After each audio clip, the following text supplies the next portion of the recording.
بسم الله الرحمن الرحيم.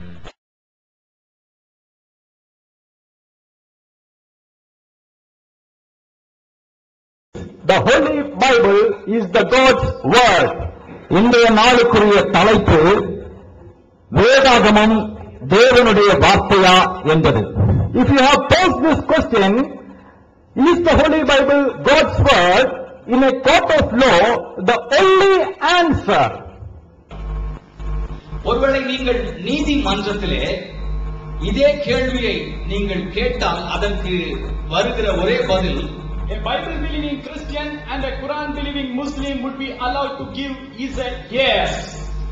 வேதாகமத்தை நம்புகிற கிறிஸ்தவனும் குர்ஆனை நம்புகிற இஸ்லாமியரும் ஆம் என்கிற ஒரு பதிலை தான் கூற முடியும். The court will stop a Christian or a Muslim from answering a no. Why do I say this? ஒருவேளை நீதிமன்றமானது ஒரு இஸ்லாமியனையோ அல்லது ஒரு கிறிஸ்தவனையோ இல்லை என்று சொல்வதை தடுத்து நிறுத்தும். ஏன்? In any court of law, if you have already agreed in word or deed to any particular thing, எந்த ஒரு நீதிமன்றத்திலும் நீங்கள் எந்த ஒரு வார்த்தையாகிலும் செயலையாகிலும் ஒத்துக்கொண்டிருந்தால் you will be stopped from raising any objection even in the Supreme Court. நீங்கள் அதை குறித்துதான எந்த ஒரு ஆட்சேபனையும் உச்ச நீதிமன்றத்தில் கூட நீங்கள் எழுப்ப முடியாது. The basic principles of this can be seen in the Indian Evidence Act 1872 section 115 to 170. இந்திய எவிடன்ஸ் ஆக்ட் என்று சொல்லப்படுகிற அந்த சட்டத்திலும் சரி மற்ற சட்டங்களிலும் சரி இதை குறித்து நீங்கள் தெளிவாக பார்க்கலாம். This is logical as well. இது தத்துவபூர்வமானது. The Holy Bible is the final authority for the Christians. பரிசுத்த வேதாகமே ஒரு கிறிஸ்தவனுக்கு அடிப்படையான அதிகாரமாக இருக்கிறது. And the Quran is the final authority for the Muslims. அதே போலவே குர்ஆனும் ஒரு முஸ்லிமுக்கு ஆதாரமாக அடிப்படை ஆதாரமாக இருக்கிறது. And both of them have unanimously declared that the Bible is the God's word. இருவருமே இணைந்து ஒத்துக்கொண்டிருக்கிற ஒரு காரியம் பைபிள் தேவனுடைய வார்த்தை என்பது. In fact, if TNDJ believes in the Quran, I do not know why they have come here to debate in the first place. ஒருவேளை இங்கே அமர்ந்திருக்கிற TNDJ அவர்கள் குர்ஆனை நம்பினார்கள் என்றால் இந்த விவாதத்திற்கு ஏன் அவர்கள் முதலாவது வந்திருக்கிறார்கள் என்ற கேள்வி வருகிறது. We do not consider Quran as the God's word. நாம் குர்ஆனை தேவனுடைய வார்த்தை என்று ஏற்றுக்கொள்ளவில்லை. But we will be quoting Quran and the other Islamic texts only to show that the Islamic final authority has already agreed with our arguments. ஒருவேளை நாங்கள் குர்ஆனில் இருந்து மேற்கோளிட்டு காட்டும்போது அவர்கள் அதை அதிகாரப்பூர்வமாக ஒத்துக்கொண்டிருக்கிறதுனால அதை நாங்கள் செய்ய விரும்புகிறோம். Now let us examine the case. நாம் இப்பொழுது ஒரு காரியத்தை பார்க்கலாம். Point number 1, the Holy Bible is the God's word. முதலாவது குறிப்பு, வேதாகமம் தேவனுடைய வார்த்தை. Yes, according to the Holy Bible, therefore we say yes. இது ஏனென்றால் அது பரிசுத்த வேதாகமத்தின் அடிப்படையிலே அது ஆம் என்று இருக்கிறபடியால் நாமும் ஆம் என்று சொல்கிறோம். Yes, according to the Quran, but we do not know what our friends from TNDJ has to say. வேதாகமம் தேவனுடைய வார்த்தை என்பது ஆம் என்பது குர்ஆனிலும் சொல்லப்பட்டிருக்கிறது. அதை நம்முடைய TNDJ நண்பர்கள் எப்படி ஒத்துக்கொள்கிறார்கள் என்று தெரியவில்லை. Our Lord Jesus Christ himself taught us that the Holy Bible is the God's word. நம்முடைய ஆண்டவராகிய இயேசு கிறிஸ்துவும் நமக்கு கற்பித்திருக்கிறார் வேதாகமம் தேவனுடைய வார்த்தை என்று.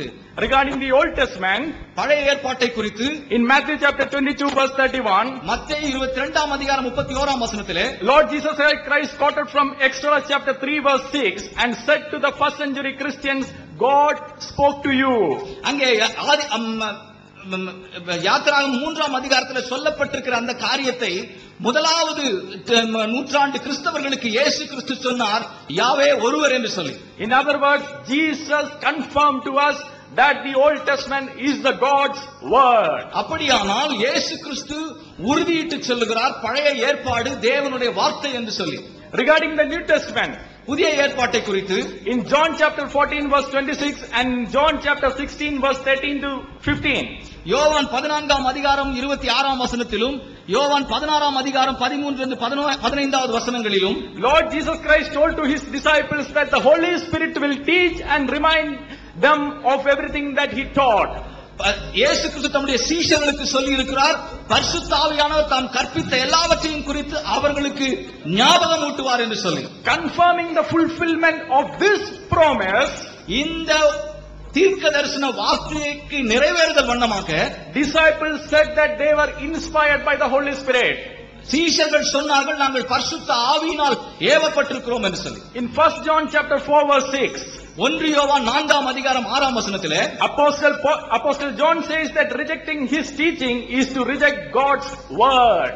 அங்கே யோவான் அப்போஸ்தலன் சொல்லுகிறார் தன்னுடைய உபதேசங்களை நிராகரிக்கிறவன் தேவனுடைய வார்த்தையை நிராகரிக்கிறான் என்று சொல்லி. In 1 Thessalonians chapter 2 verse 13, 1 தெசலோனிக்கேயர் 5ஆம் அதிகாரம் 13ஆம் வசனத்திலே Apostle Paul attests that his words are inspired word of God. அங்கே அப்போஸ்தலனாகிய பவுல் சொல்லுகிறார் இந்த வார்த்தை தேவனுடைய ஆவியினால் ஏவப்பட்டது அருளப்பட்டது என்று சொல்கிறார். The Holy Bible in 2 Peter chapter 3 verse 15 and 16. 2 பேதுரு 3ஆம் அதிகாரம் 15 14 வசனங்களை வேதாகமம் சொல்லுகிறது. Apostle Paul's epistles are scriptures. அங்கே அப்போஸ்தலர் பவுலுடைய வார்த்தைகள் எல்லாம் வேதாகமத்தின் அடிப்படையில் உள்ளவைகள் என்று சொல்லப்பட்டது. Apostle Paul summarized this all by the inspiration of the Holy Spirit. இங்க அப்போஸ்தலனாகிய பவுல் தன்னுடைய வார்த்தைகள் எல்லாவற்றையும் அங்கே அவர் குறுக்கி சொல்லுகிறார். 2 Timothy chapter 3 verse 16, all scripture is God breathed. அங்கே 2 தீமோத்தேயு 3:16 வாசிக்கிறோம் தேவனுடைய வார்த்தை எல்லாம் தேவனுடைய ஆவியினால் அருளப்பட்டிருக்கிறது என்று சொல்லி. This includes both the Old and the New Testament. இது பழைய ஏற்பாட்டையும் புதிய ஏற்பாட்டையும் சேர்த்து குறிக்கும். 1 Timothy chapter 5 verse 18, 1 தீமோத்தேயு 5:18 not only includes Deuteronomy chapter 25 verse 4 as the scripture, அங்கே யாத்திராகமம் 25ஆம் அதிகாரம் 18ஆம் வசனத்தை 4ஆம் வசனத்தை குறிப்பிடுகிறது. and also Luke chapter 10 verse 7 as the scripture. அங்கே லூக்கா 10ஆம் அதிகாரம் 7ஆம் வசனத்தையும் வேதாகமம் என்று அது குறிப்பிடுகிறது. Quran also agrees with this. இதை குர்ஆனும் கூட ஒத்துக்கொள்கிறது. In Surah chapter 3 verse 23, இங்கே சூரா 3ஆம் ஆயத்து 3:23 Quran calls the Holy Bible as the scripture of Allah. அங்கே சொல்லுகிறது வேதாகமம் அல்லாஹ்வினுடைய ஒரு வேதாகமம் என்று அங்கு சொல்லப்பட்டிருக்கிறது. In Surah chapter 2 verse 53, Quran calls the Holy Bible as the Al-Furqan, the criterion. அங்கே சூரா 2:53 குர்ஆன் சொல்லுகிறது வேதாகமானது அல் ஃபுர்கா அதுதான் நிறையானது என்று சொல்லுகிறது. Now, point number 2, which are the books of the Holy Bible? வேதாகமத்தில் உள்ள புத்தகங்கள் எல்லாம் எவைகள்? The Holy Bible gave us clear direction in this point, and we in Sakshi follows that. இங்கே வேதாகமானது தெளிவான ஒரு அத்தாட்சியை ஒரு வழியை காட்டுகிறதை நாம் அங்கே பார்க்கிறோம். The Quran also gave the direction, but we do not know what the TNTJ has to say on that. இங்கே குர்ஆனும் கூட தன் வழிநெறியை காட்டுகிறது. அதை குறித்து TNTJ என்ன சொல்கிறார்கள் என்று தெரியவில்லை.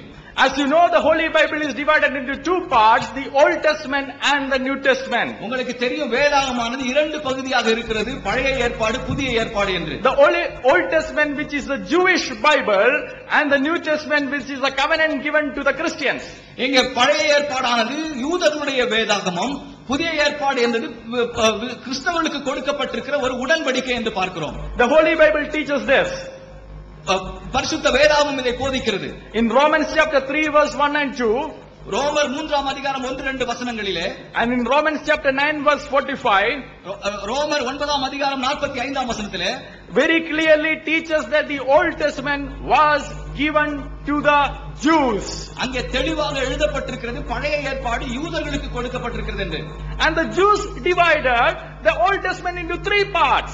அங்கே யூதர்கள் அந்த பழைய ஏற்பாட்டை மூன்று பகுதிகளாக பிரித்திருக்கிறார்கள். Remember that the Jews are the original custodians of the Old Testament. ஞாபகம் வைத்துக் கொள்ளுங்கள் இந்த பழைய ஏற்பாட்டினுடைய பாதுகாவலர்கள் யூதர்கள்.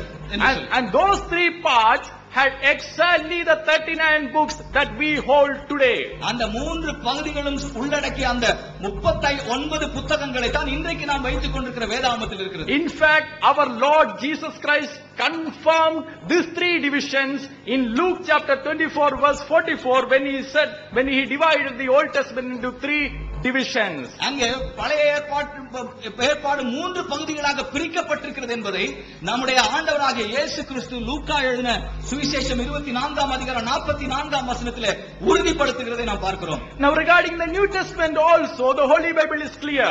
புதிய ஏற்பாட்டை குறித்தும் கூட பரிசுத்த வேதாகமும் தெளிவாக இருக்கிறதை நாம் பார்க்கிறோம். In 1 John chapter 2 verse 27, apostle says, the anointment will teach you in all things.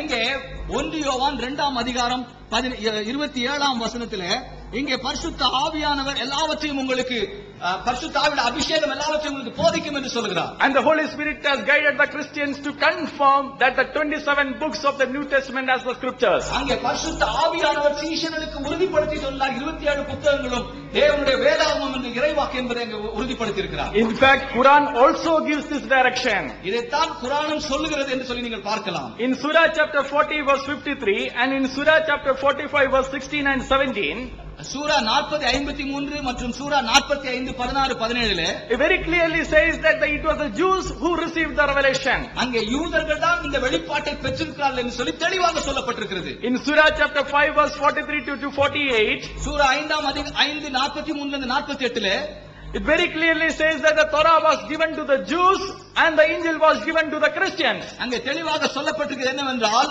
தௌராத் வந்து யூதர்களுக்கும் இன்ஜில் என்கிற சுவிசேஷ புத்தகம் கிறிஸ்தவர்களுக்கும் கொடுக்கப்பட்டிருக்கிறது சொல்லி. But naturally our Muslim friends may ask, Quran has not named all the books in your Bible, so why should we believe in this? ஒருவேளை நம்முடைய இஸ்லாமிய நண்பர்கள் நம்மிடத்தில் கேட்கலாம், இங்கே குர்ஆனிலே இந்த 39 புத்தகங்களோ 27 புத்தகங்களோ குறிப்பிடப்படவில்லை, ஏன் நாங்கள் அதை நம்ப வேண்டும் என்று சொல்லி. The Quran answers this as well. அதற்கும் குர்ஆன் பதில் சொல்லுகிறது. In Surah chapter 40 verse 78 it says that I have not told you about some of those messengers. நான் அங்கே சூரா 40:78 விதமாய் சொல்லப்பட்டிருக்கிறது, சில செய்தியாளர்களை குறித்து நான் உங்களுக்கு சொல்லவில்லை என்று சொல்லி.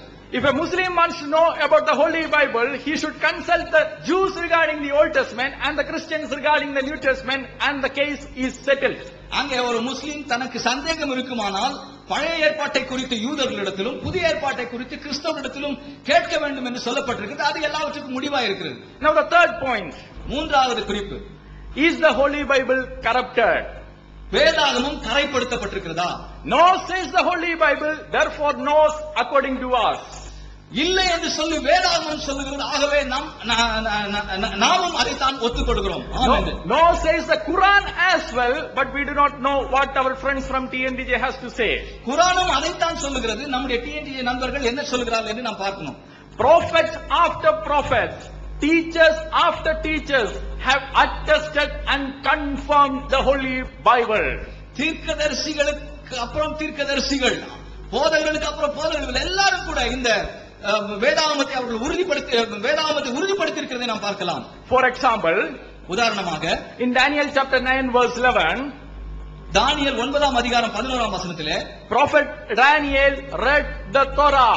அங்கே தானியேல் தௌராத் என்கிற பழைய ஏற்பாட்டை வாசித்ததை நாம் பார்க்கிறோம். In other words, he attested those are uncorrupted Torah. அப்படியானால் அவர் சொல்லுகிறது என்னவென்றால் அவைகள் எல்லாம் கரைப்படுத்தப்படாத தௌராத் என்பதை உறுதிப்படுத்துகிறார். In Nehemiah chapter 8 verse 13 and 14, இங்கே நெகேமியா 8:13-14 Ezra read from the book of Moses.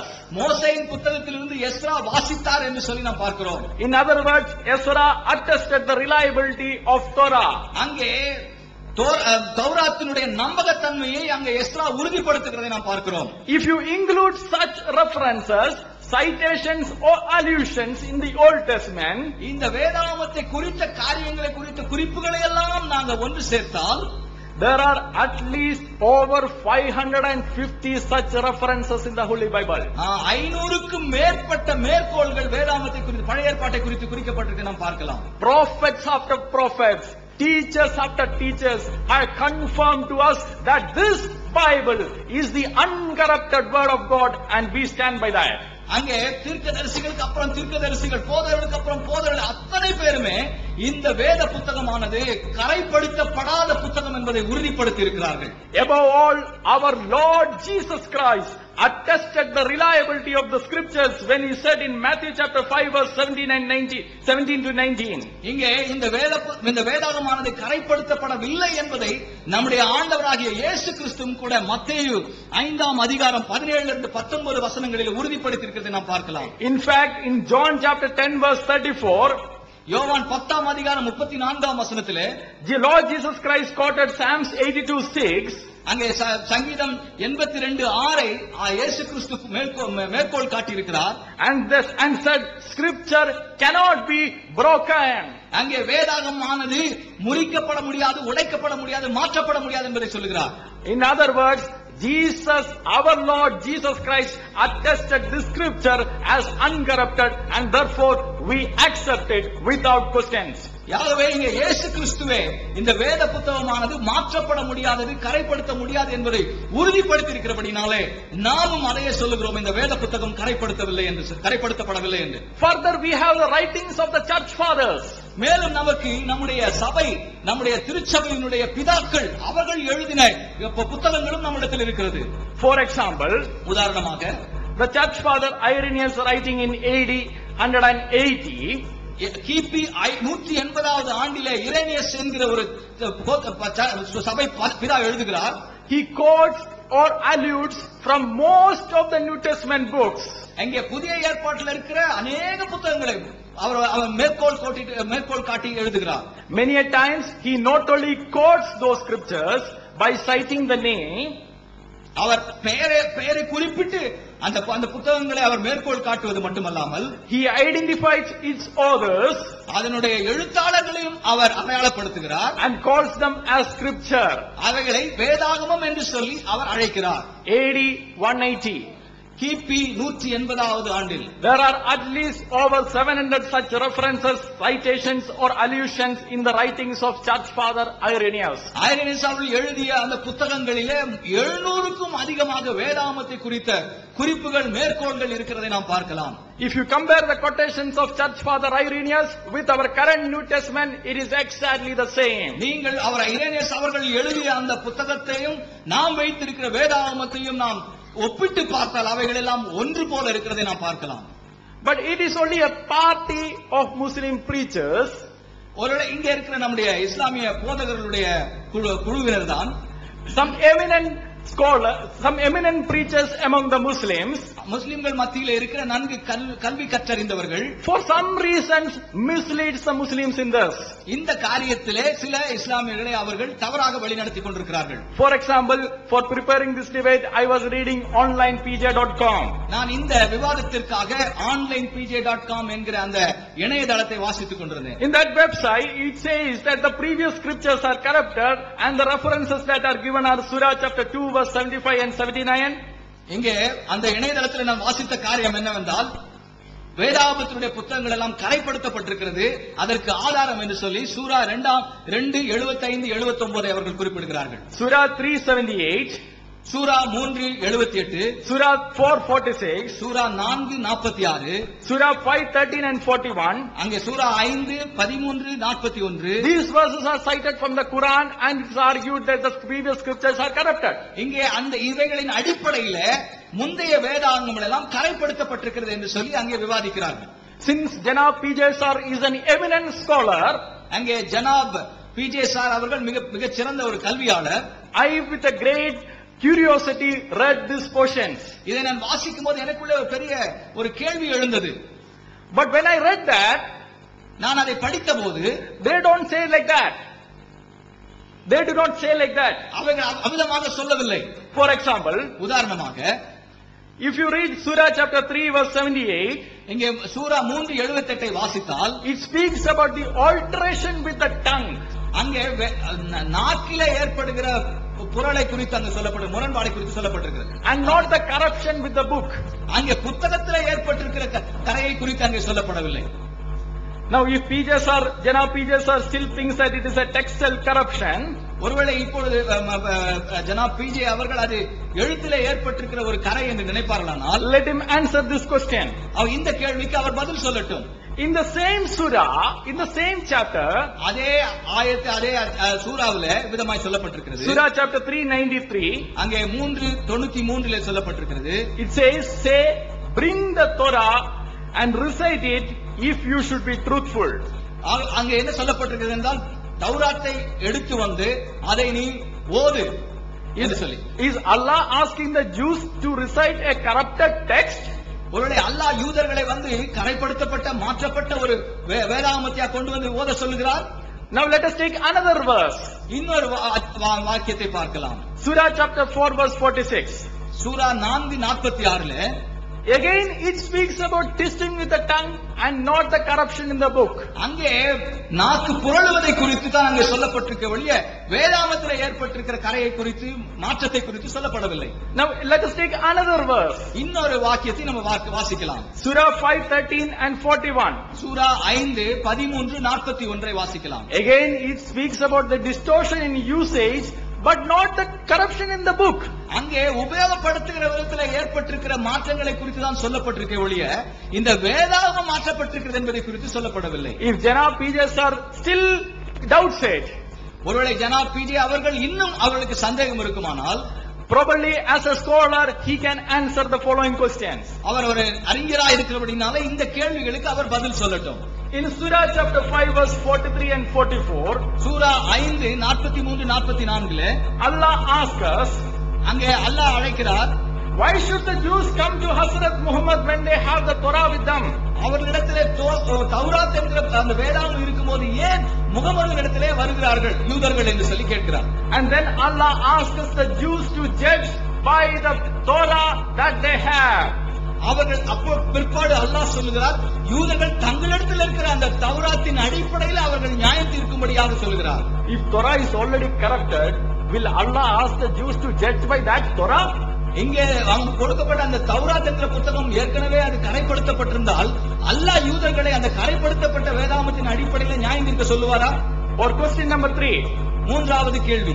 In Surah chapter 5 verse 46 and 47, Sura 5:46-47 Allah is asking the Christians to judge by the Injil that they have, the book that they have. அல்லாஹ் கிறிஸ்தவர்களை அவரிடத்தில் கொடுக்கப்பட்ட இஞ்சில் என்ற அந்த சுவிசேஷத்தின் அடிப்படையில் நியாயம் தீர்க்க சொல்கிறார். If Injil is already corrupted, do you think that Allah will ask the Christians to judge by the Injil that they have? இந்த இஞ்சில் என்பது ஏற்கனவே கரைப்படுத்தப்பட்ட ஒரு புத்தகமாக இருக்குமானால் அந்த கரைப்படுத்தப்பட்ட புத்தகத்தின் அடிப்படையில் கிறிஸ்தவர்கள் நியாயம் தீர்த்து கொள்ளலாம் என்று சொல்லி அல்லாஹ் சொல்லுவாரா? Now the only verse out of the verses that he cited which remains is Surah chapter 2 verse 75 and 79. அவர் குறிப்பிட்டிருக்கிற அந்த சூறாக்களிலே இறுதியாக இருக்கிற ஒரு சூரா 2:75-79. Now there can be different interpretations of this verse. இந்த குறிப்பிட்ட வாக்கியத்துக்கு நிறைய பல விதங்களிலே நாம் மொழிபெயர்க்க பல விதங்களில் அர்த்தம் எடுத்துக் கொள்ளலாம். But for argument's sake, let us accept that it speaks about some textual corruption. ஒருவேளை இந்த விவாதத்திற்கு மாத்திரம் நாம் எடுத்துக்கொள்வோம் இது இங்கே வேதாகமத்தில் ஏற்பட்டிருக்கிற எழுத்திலே வார்த்தைகளிலே மாற்றம் என்று சொல்லி. Even then Quran adds a very important qualifier in the same verse. அதே வார்த்தையிலே மிக முக்கியமாக ஒரு வார்த்தையை அங்கே குர்ஆன் சொல்லுகிறது நம்ம பார்க்கலாம். It speaks about the Jews and only about a party of the Jews. அங்கே யூதர்களிலே ஒரு குறிப்பிட்ட யூத குழுவினரை குறித்து மாத்திரம் அங்கே சொல்லப்பட்டிருக்கிறதை பார்க்கலாம். Why it is important? ஏன் அது முக்கியமானது?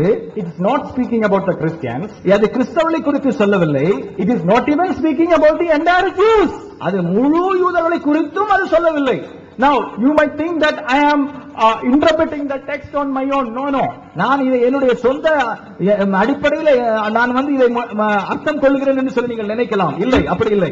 If you have doubt, you can read Surah chapter 319 and Surah chapter 759. நீங்க சூரா 3:199 சூரா 7:159 நீங்கள் வாசித்து பார்க்கலாம். It says that a section of the people of the book will never sell the signs of Allah for a miserable gain. அங்கே ஒரு குறிப்பிட்ட மக்கள் பணத்திற்காக அல்லாஹ்விட்டால் ஒரு ஆதாயத்திற்காக அற்பமான ஆதாயத்துக்காக அவர்கள் என்ன செய்ய மாட்டார்கள்? அல்லாஹ்வுடைய வார்த்தைகளை அவர்கள் விற்க மாட்டார்கள் என்று சொல்லப்பட்டிருக்கு. Now the logics demand that we should conclude that the uncorrupted text of the Holy Bible was available at the time of Hazrat Muhammad. நம்முடைய தத்துவத்தின் அடிப்படை நம்ம பார்த்தாலும் கூட ஹஜ்ரத் முகமது அவருடைய நாட்களிலே கரைப்படுத்தப்படாத வேதாகமம் இருந்தது என்று சொல்லி நாம் அறிந்து கொள்கிறோம். Now if you still want to pick this verse and that verse, ஒருவேளை இந்த வார்த்தையை நாம் மறுபடியும் எடுத்துக்கொள்ள வேண்டும் என்று விரும்பினால், I would say that is not a scholarly way of approaching any issue. எந்த ஒரு காரியத்தையும் நாம் அறிவுபூர்வமாக நாம் ஆராய்கிற ஒரு காரியம் அது அல்ல. You will have to survey the entire text. நாம் அந்த முழு பகுதியை நாம் வாசிக்க வேண்டும். Now if we read the entire Quran, what do we see? அந்த முழு குர்ஆனை நாம் வாசிக்கும் போது என்ன பார்க்கிறோம்? It again attests that the Holy Bible is the uncorrupted word of God. அங்கே வேத புத்தகமானது கரைப்படுத்தப்படாத குறையில்லாத ஒரு வேதாகமம் என்று சொல்லி அது உறுதிப்படுத்துகிறதை நம்ம பார்க்கிறோம். If TNTJ does not agree with this, TNTJ அவர்கள் இதற்கு ஒத்துக்கொள்ளவில்லை என்றால், I am sure that there are eminent scholars on their side and they can answer the following question. அவர்கள் மத்தியிலே இருக்கிற அறிஞர்கள் இந்த கேள்விகளுக்கு பதில் சொல்லட்டும். In question number 4, நான்காவது கேள்வி, when Quran speaks about the scriptures of the Jews and the Christians, குர்ஆன் ஆனது கிறிஸ்தவர்களுடைய யூதர்களுடைய வேதாகமத்தையும் கிறிஸ்தவருடைய வேதாகமத்தை குறித்து பேசும்போது, it often uses a terminology called between his hands, அவருடைய கரங்களுக்கு இடையிலே என்கிற ஒரு வார்த்தை அங்கே சொல்லப்பட்டிருக்கிறது நம்ம பார்க்கலாம். For example, Surah chapter 3 verse 3 says, அங்கே சூரா 3:3 விதமாக வாசிக்கிறோம், he has sent down upon you, O Muhammad, the book in truth, confirming what is between his hands. அங்கே முகமதுவே சத்தியமாகிய அந்த புத்தகத்தை உம்முடைய கரத்திலே கொடுத்திருக்கிறேன், உம்முடைய கரங்களில் இடையில் இருக்கிறதை நான் உறுதிப்படுத்துகிறேன் என்று சொல்லப்பட்டிருக்கிறது. Between his hand is a clear expression which means that existed at that time. கரங்களுக்கு இடையே என்று சொல்லுகிற ஒரு காரியம் என்னவென்றால், அப்பொழுது இருக்கிற புத்தகம் என்பதை குறித்து அது தெளிவுபடுத்துகிறதை நம்ம பார்க்கலாம். Similar verses can be found in Surah chapter 10 verse 37 and 1211. அதே போன்ற வாக்கியங்களை நாம் சூரா 10:37, 12:111 நம்ம பார்க்கலாம். If Torah and the Injil were corrupted, தௌராத்தும் இஞ்சிலும் ஏற்கனவே கரைப்படுத்தப்பட்டிருந்ததானால், do you think that the Quran will use the terminology between his hands? அங்கே அவருடைய கரங்களுக்கு இடையே என்கிற அந்த வார்த்தையை குர்ஆன் பயன்படுத்தியிருக்கும் என்று யோசிக்கிறீர்களா, நம்புகிறீர்களா? Probably our friends can answer that. அதற்கு நம்முடைய நண்பர்கள் பதில் சொல்லுவார்கள். Question number 5, ஐந்தாவது கேள்வி, Surah chapter 7 verse 157 says, சூரா 7:157 இவ்விதமாக எழுதப்பட்டிருக்கிறது, Jews and the Christians can find the prophecies of Hazrat Muhammad in the Torah and the Injil which are with them. யூதர்களும் கிறிஸ்தவர்களும் முகமது நபியை குறித்த தீர்க்க தரிசனங்களை தௌராத்திலும் இஞ்சில் புத்தகத்திலும் அவர்கள் பார்க்கலாம் என்று சொல்லி. If Torah and Injil are already corrupted, do you think Allah will appeal to those books? அங்கே தௌராத்தும் இஞ்சில் புத்தகங்களும் ஏற்கனவே கரைப்படுத்தப்பட்டிருந்ததனால் அல்லாஹ் அந்த புத்தகங்களை நீங்கள் பாருங்கள் என்று சொல்லியிருப்பாரா? Question number 6, ஆறாவது கேள்வி, Surah chapter 10 verse 94 says, சூரா 10:94 சொல்லுகிறது, Allah commanded Hazrat Muhammad to check with the people of the book before him if he has any doubt. அல்லாஹ் முகமதினிடத்தில் சொல்லுகிறார், உங்களுக்கு ஏதாவது சந்தேகம் இருக்குமானால் இந்த புத்தகங்களை உடைய மனிதர்களிடத்திலே மக்களிடத்திலே நீங்கள் போய் உங்களுடைய சந்தேகத்தை தீர்த்துக் கொள்ளுங்கள் என்று சொல்கிறார். In fact, Hazrat Muhammad checked it as well. உண்மையிலே சொல்ல போனால் ஹஜ்ரத் முகமது அவர்கள் அதை அவிதமாக அவர் உறுதி செய்து கொண்டார். In Tafsir of Ibn Kathir volume 4, Tafsir Ibn Kathir volume 4 page number 178 to 179, பக்கம் 178 179 records a sound Sahih hadith where Hazrat Muhammad checked with the people of the Torah. அங்கே தெளிவாக எழுதப்பட்டிருக்கிறது, ஹஜ்ரத் முகமது அவர்கள் தௌராத்தை வாசிக்கிற மக்களிடத்திலே அவர் போய் உறுதி செய்து கொண்டார் என்று சொல்லி. If Torah and the Injil were corrupted, do you think that the Allah will command his prophet to check with the people of the book? இங்கே புத்தகத்தை உடைய மக்களிடத்தில் போய் உறுதி செய்து கொள்ளும்படியாக கரைப்படுத்தப்பட்ட ஒரு புத்தகத்தை போய் உறுதி செய்து கொள்ளும்படியாக அல்லாஹ் ஹஜ்ரத் முகமதினிடத்தில் அவர் சொல்லியிருப்பாரா? Question number 7, ஏழாவது கேள்வி, in Surah chapter 3 verse 84 to 85, Sura 3:84-85 ஆயத்துகளிலே, Allah took a covenant from the prophets to whom he gave book and wisdom that they should support a prophet who comes after them. அங்கே அல்லாஹ் அவர்கள் Allah took a covenant from the prophets, யாரிடத்திலே இந்த புத்தகங்களை கொடுத்திருக்கிறாரோ அந்த மக்களிடத்தில், புத்தகத்தையும் ஞானத்தையும் கொடுத்திருக்கிற மக்களிடத்தில் ஒரு உறுதிமொழியை வாங்கி கொண்டார். என்னவென்றால், அவளுக்கு பிற்பாடு வருகிற நபியை அவர்கள் ஆதரிக்க வேண்டும் என்று சொல்லி. Since all those prophets are dead, how do you think that they are going to support the prophet who comes after them? It is only by their book. இங்கே தீர்க்கதரிசிகள் எல்லாம் நபிமார் எல்லாம் இறந்து விட்டிருக்கிறபடினால எப்படி அவர்கள் பின்பாக வருகிற நபிமார்களை அவர்கள் ஆதரிக்க முடியும்? அது புத்தகத்தின் வாயிலாகத்தான். If the books are already corrupted, what happened to Allah's covenant? அங்கே புத்தகமானது கரைப்படுத்தப்பட்டிருக்குமானால் அல்லாஹ்வுடைய உடன்படிக்கை என்னவானது? Further, question number 8, எட்டாவது கேள்வி. In Surah chapter 3 verse 55, Sura 3:55, Allah says that the disciples who follow Jesus will prevail till the day of resurrection. அங்கே அல்லாஹ் சொல்லுகிறார், இயேசுவை பின்பற்றுகிற அவருடைய சீஷர்கள் உயிர்த்தெழுதல் வரைக்கும் நிலைத்திருப்பார்கள் என்று சொல்லி. In Surah chapter 61:4, Sura 61:4, Allah again declares that they are the ones who prevailed. அல்லாஹ் மறுபடியும் சொல்கிறார், அவர்கள் தான் கடைசி வரை இருந்தவர்கள் என்று சொல்லி. Now, if the gospel that they were preaching, the disciples of Jesus were preaching, if it is already corrupted, do you think that they prevailed? அங்கே சீஷர்கள் அவர்கள் பிரசங்கித்து வந்த அந்த சுவிசேஷமானது ஏற்கனவே கரைப்படுத்தப்பட்டிருக்குமானால் அவர்கள் நிலைத்திருந்திருப்பார்கள் என்று நீங்கள் நம்புகிறீர்களா? Now question number 9, ஒன்பதாவது கேள்வி. Listen to this carefully. இதை நன்றாக கவனமாக கவனியுங்கள். In Surah chapter 28 verse 48 to 49, Sura 28, 48, 49 ஆயத்துகளிலே Allah challenges the unbelievers. அங்கே அல்லாஹ் அவிசுவாசிகளுக்கு ஒரு சவால் விடுகிறார். To bring a book, ஒரு புத்தகத்தை கொண்டு வர சொல்லுகிறார். Which is a better guide than Quran or Torah. தௌராத்தையும் குரானையும் விட மிகவும் நல்ல புத்தகம் ஏதாவது இருந்தால் அதை கொண்டு வாருங்கள் என்று சொல்லி அங்கே அல்லாஹ் ஒரு சவால் விடுகிறதை பார்க்கிறோம். Now this is not my interpretation. இது என்னுடைய விளக்கம் அல்ல. இது தஃப்சீர் ஆஃப் இப்ன் கதீர். அங்கே தஃப்சீர் இப்ன் கதீர் என்பவர் வால்யூம் 7 வால்யூம் 7வது வால்யூம்ல பேஜ் 418 418வது பக்கத்துல attests this. அவ்விதமாக அவர் சொல்லுகிறார், Now if Torah was already corrupted, அங்கே தௌராத்தானது ஏற்கனவே அது கரைப்படுத்தப்பட்டிருக்குமானால், why would Allah challenge anyone to bring a book like the Torah? ஏன் அல்லாஹ் தௌராத்தை போன்ற ஒரு புத்தகத்தை நீங்கள் கொண்டு வாருங்கள் என்று சொல்லி அவர் சவால் விட்டிருக்க வேண்டும்? Let our Muslim friends think and answer this. இதற்கு நம்முடைய இஸ்லாமிய நண்பர்கள் சிந்தித்து பதில் சொல்லட்டும். Now question number 10, 10வது கேள்வி. In Surah chapter 15 verse 9, சூரா 15 9வது ஆயத்துல Allah says he has sent down the dhikar. அல்லாஹ் செய்தியை, திக்கார் என்கிற அந்த செய்தியை அவர் அனுப்பி இருக்கிறார். In other words, the message, அந்த செய்தியானது, and he would guard it from corruption. அதை அழிவிலிருந்து அல்லாவிட்டால் அதை கரைப்படுத்தப்படுவதிலிருந்து தற்காப்பார் என்று சொல்லப்பட்டிருக்கிறது. Now is Allah so weak that he cannot protect his own message? அவருடைய சொந்த செய்தியை பாதுகாக்க முடியாத அளவுக்கு அல்லாஹ் பலவீனமாக இருக்கிறாரா? Now if TNDJ friends believes that the word dhikar applies only to Quran, இந்த திக்கார் என்கிற வார்த்தை குரானுக்கு மாத்திரம்தான் பொருந்தும் என்று சொல்லி TNDJ நண்பர்கள் எண்ணினால், they must answer the next question as well. இதுக்கு அடுத்த கேள்விக்கு அவர்கள் பதில் சொல்ல வேண்டும். The Quran uses the question number 11. அங்கே கேள்வி 11வது கேள்வி. The Quran uses the word dhikar. இங்க குரான் திக்கார் என்கிற வார்த்தையை பயன்படுத்துகிறது. For the books of Moses, மூசாவினுடைய புத்தகங்களுக்கு அதை பயன்படுத்துவதை பார்க்கிறோம். சூரா 21:48, சூரா 21:48, சூரா 40:53 and 54, Sura 40 53 54. Now it is used for the psalms. அங்க சங்கீதங்களை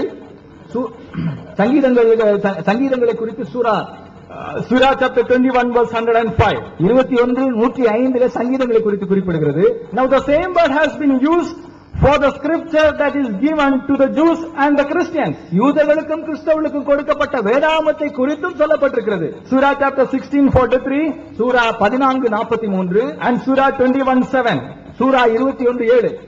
When the Quran does not restrict the meaning of the word dhikar, can the Muslim friends restrict the word dhikar only to Quran? திக்கார் என்கிற வார்த்தைக்கான அர்த்தத்தை குரான் எல்லா புத்தகங்களுக்கும், வேதாகமத்தில் உள்ள புத்தகங்களுக்கு அது பொருந்த செய்யும் போது குரானுக்கு மாத்திரம்தான் அது பொருந்தும் என்று சொல்லி நம்முடைய முஸ்லிம் நண்பர்கள் எப்படி சொல்ல முடியும்? Now question number 12, 12வது கேள்வி. In Sahih Bukhari volume 1 book number 1, புத்தகம் 1, hadith number 3, hadith 3, Sahih Bukhari volume 3, volume 4, book number 55, புத்தகம் 55, hadith number 605, 605வது புத்தகம். Sahih Bukhari volume 6, book 60, புத்தகம் 60வது புத்தகம், hadith number 478, hadith 478. We read that Waraq bin Nawfal வாரக் பின் நஃபூல் என்பவரை குறித்து வாசிக்கிறோம். With whom Hazrat Muhammad checked the nature of his revelation. அவருடைய வெளிப்பாட்டை குறித்து அந்த ஹஜ்ரத் முகமது அவர்கள் கலந்து ஆலோசித்தார்கள். He used to write gospels in Hebrew and in Aramaic as much as Allah wished him to write.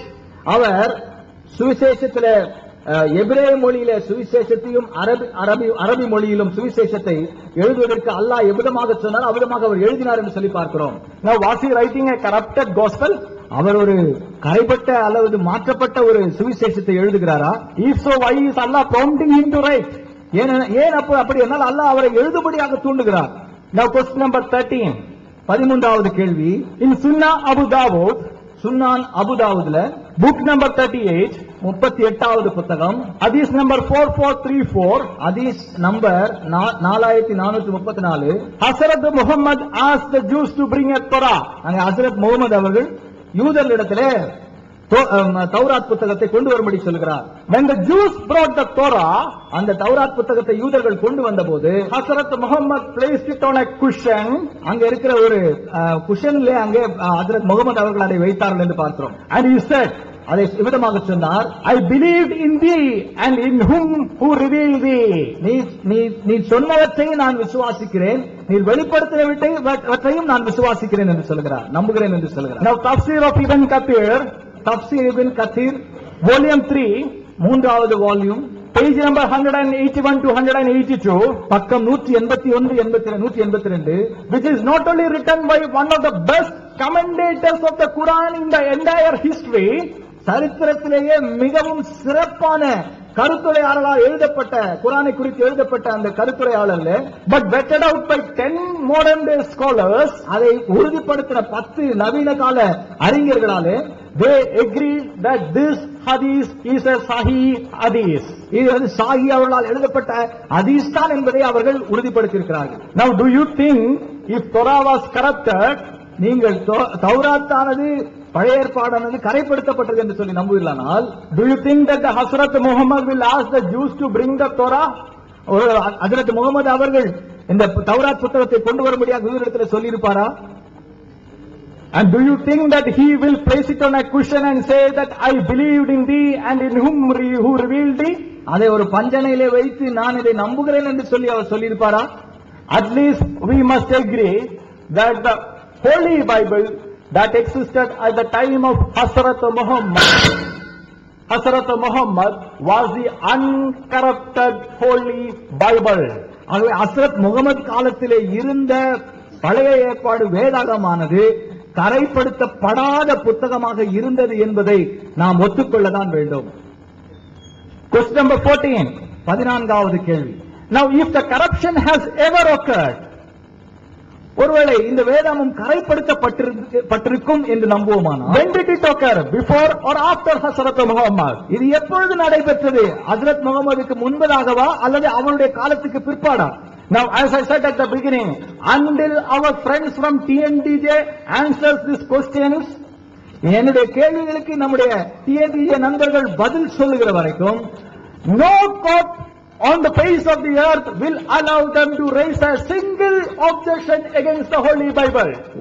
உலகத்தில் இருக்கிற எந்த ஒரு நீதிமன்றமும் இந்த வேதாமத்துக்கு எதிரான ஒரு கேள்வியை எழுப்புவதற்கு அவர்களுக்கு அனுமதி கொடுக்கவே கொடுக்காது. Now if TNDJ believes that today and tomorrow they will become non-Muslims and argue like atheists and liberals, ஒருவேளை இன்றைக்கும் நாளைக்கும் TNDJ நண்பர்கள் அவர்கள் நாத்திகர்களாக மாறி வேதாமத்திற்கும் கிறிஸ்தவர்களுக்கும் விரோதமாக எதிராக பேசுவார்கள் என்று சொல்லி அவர்கள் நினைப்பார்களானால், we agree, let them do so, we will still answer their questions. இருந்தாலும் நாம் ஒத்துக்கொள்கிறோம், அவருடைய கேள்விகளுக்கெல்லாம் நாம் பதில் சொல்லுவோம். But then they should answer some logical questions as well. ஆனால் சில தத்துவபூர்வமான கேள்விகளுக்கும் அவர்கள் பதில் சொல்ல வேண்டும். Question number 15, 15வது கேள்வி. The Jews have the Jewish Bible. யூதர்களுக்கு ஒரு யூத வேதாகமம் இருக்கிறது. And the Christians have the Old Testament. அங்கே கிறிஸ்தவர்களிடத்திலும் பழைய இருக்கிறது. And both are exactly the same. இரண்டுமே அப்படியே ஒத்திருக்கிறதை நீங்க பார்க்கலாம். Now do you think that the Jews have corrupted the Bible to suit the Christians and oppose the Muslims? யூதர்கள் கிறிஸ்தவர்களுக்கு ஆதரவாக கிறிஸ்தவர்களுக்கு எதிராக முஸ்லிம்களுக்கு ஆதரவாக for the Christians and against கிறிஸ்தவர்களுக்கு ஆதரவாக முஸ்லிம்களுக்கு எதிராக வேதாகமத்தை பழைய ஏற்பாடை அவர்கள் கரைப்படுத்தியிருப்பார்கள் என்று நம்புகிறீர்களா? Now question number 16, 16வது கேள்வி. If all the copies of the Holy Bible are corrupted, இங்கே வேதாகமத்தில் இருக்கிற எல்லா பிரதிகளுமே கரைப்படுத்தப்பட்டிருந்தது என்றால், we have the ancient manuscripts of the Dead Sea Scrolls, அங்கே Dead Sea Scrolls என்று சொல்லப்படுகிற பழைய நம்ம கையெழுத்து பிரதிகள் இருக்கிறது. And when we check the ancient Dead Sea Scrolls and the Holy Bible that is with us, it is exactly the same. சவக்கடலில் கண்டெடுக்கப்பட்ட அந்த பழைய அந்த கைப்பிரதி வேதாகம பிரதிகளையும் நம்முடைய வேதாகமத்தை நாம் ஒப்பிட்டு பார்த்தால் ரெண்டும் அப்படியே ஒன்றாக ஒத்திருக்கிறதை நம்ம பார்க்கலாம். Now if you have, I conclude by saying that the Holy Bible is the word of God. நான் இந்த வேத புத்தகமானது தேவனுடைய வார்த்தை என்று சொல்லி நான் அறுதியிட்டு கூறுகிறேன். And our friends from TNDJ has no case against the Holy Bible. அந்த பரிசுத்த வேதாகமத்துக்கு எதிராக நம்முடைய TNDJ நண்பர்களுக்கு எந்த விதமான வழக்கும் இல்லை. Amen. Amen.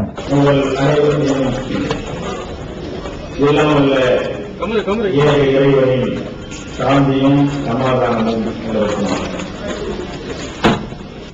அன்பிற்குரிய சகோதரர்களே, பைபிள் இறைவேதமா என்ற தலைப்பிலே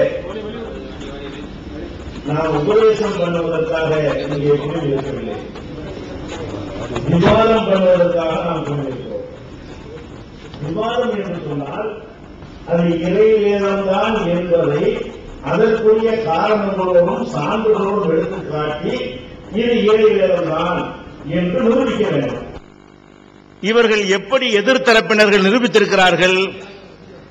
முதலாவது இறைவேதம் என்பதற்கு அவர்கள் வைத்த வாதம் என்னவென்று சொன்னால், நீதிமன்றங்களிலே பைபிளை வேதம் என்று ஏற்றுக்கொள்கிறார்கள், குர்ஆனை வேதம் என்று ஏற்றுக்கொள்கிறார்கள். இதுதான் அவங்க வைச்ச முதல். அதனால் அது சர்ச்சைக்கு அப்பாற்பட்டது.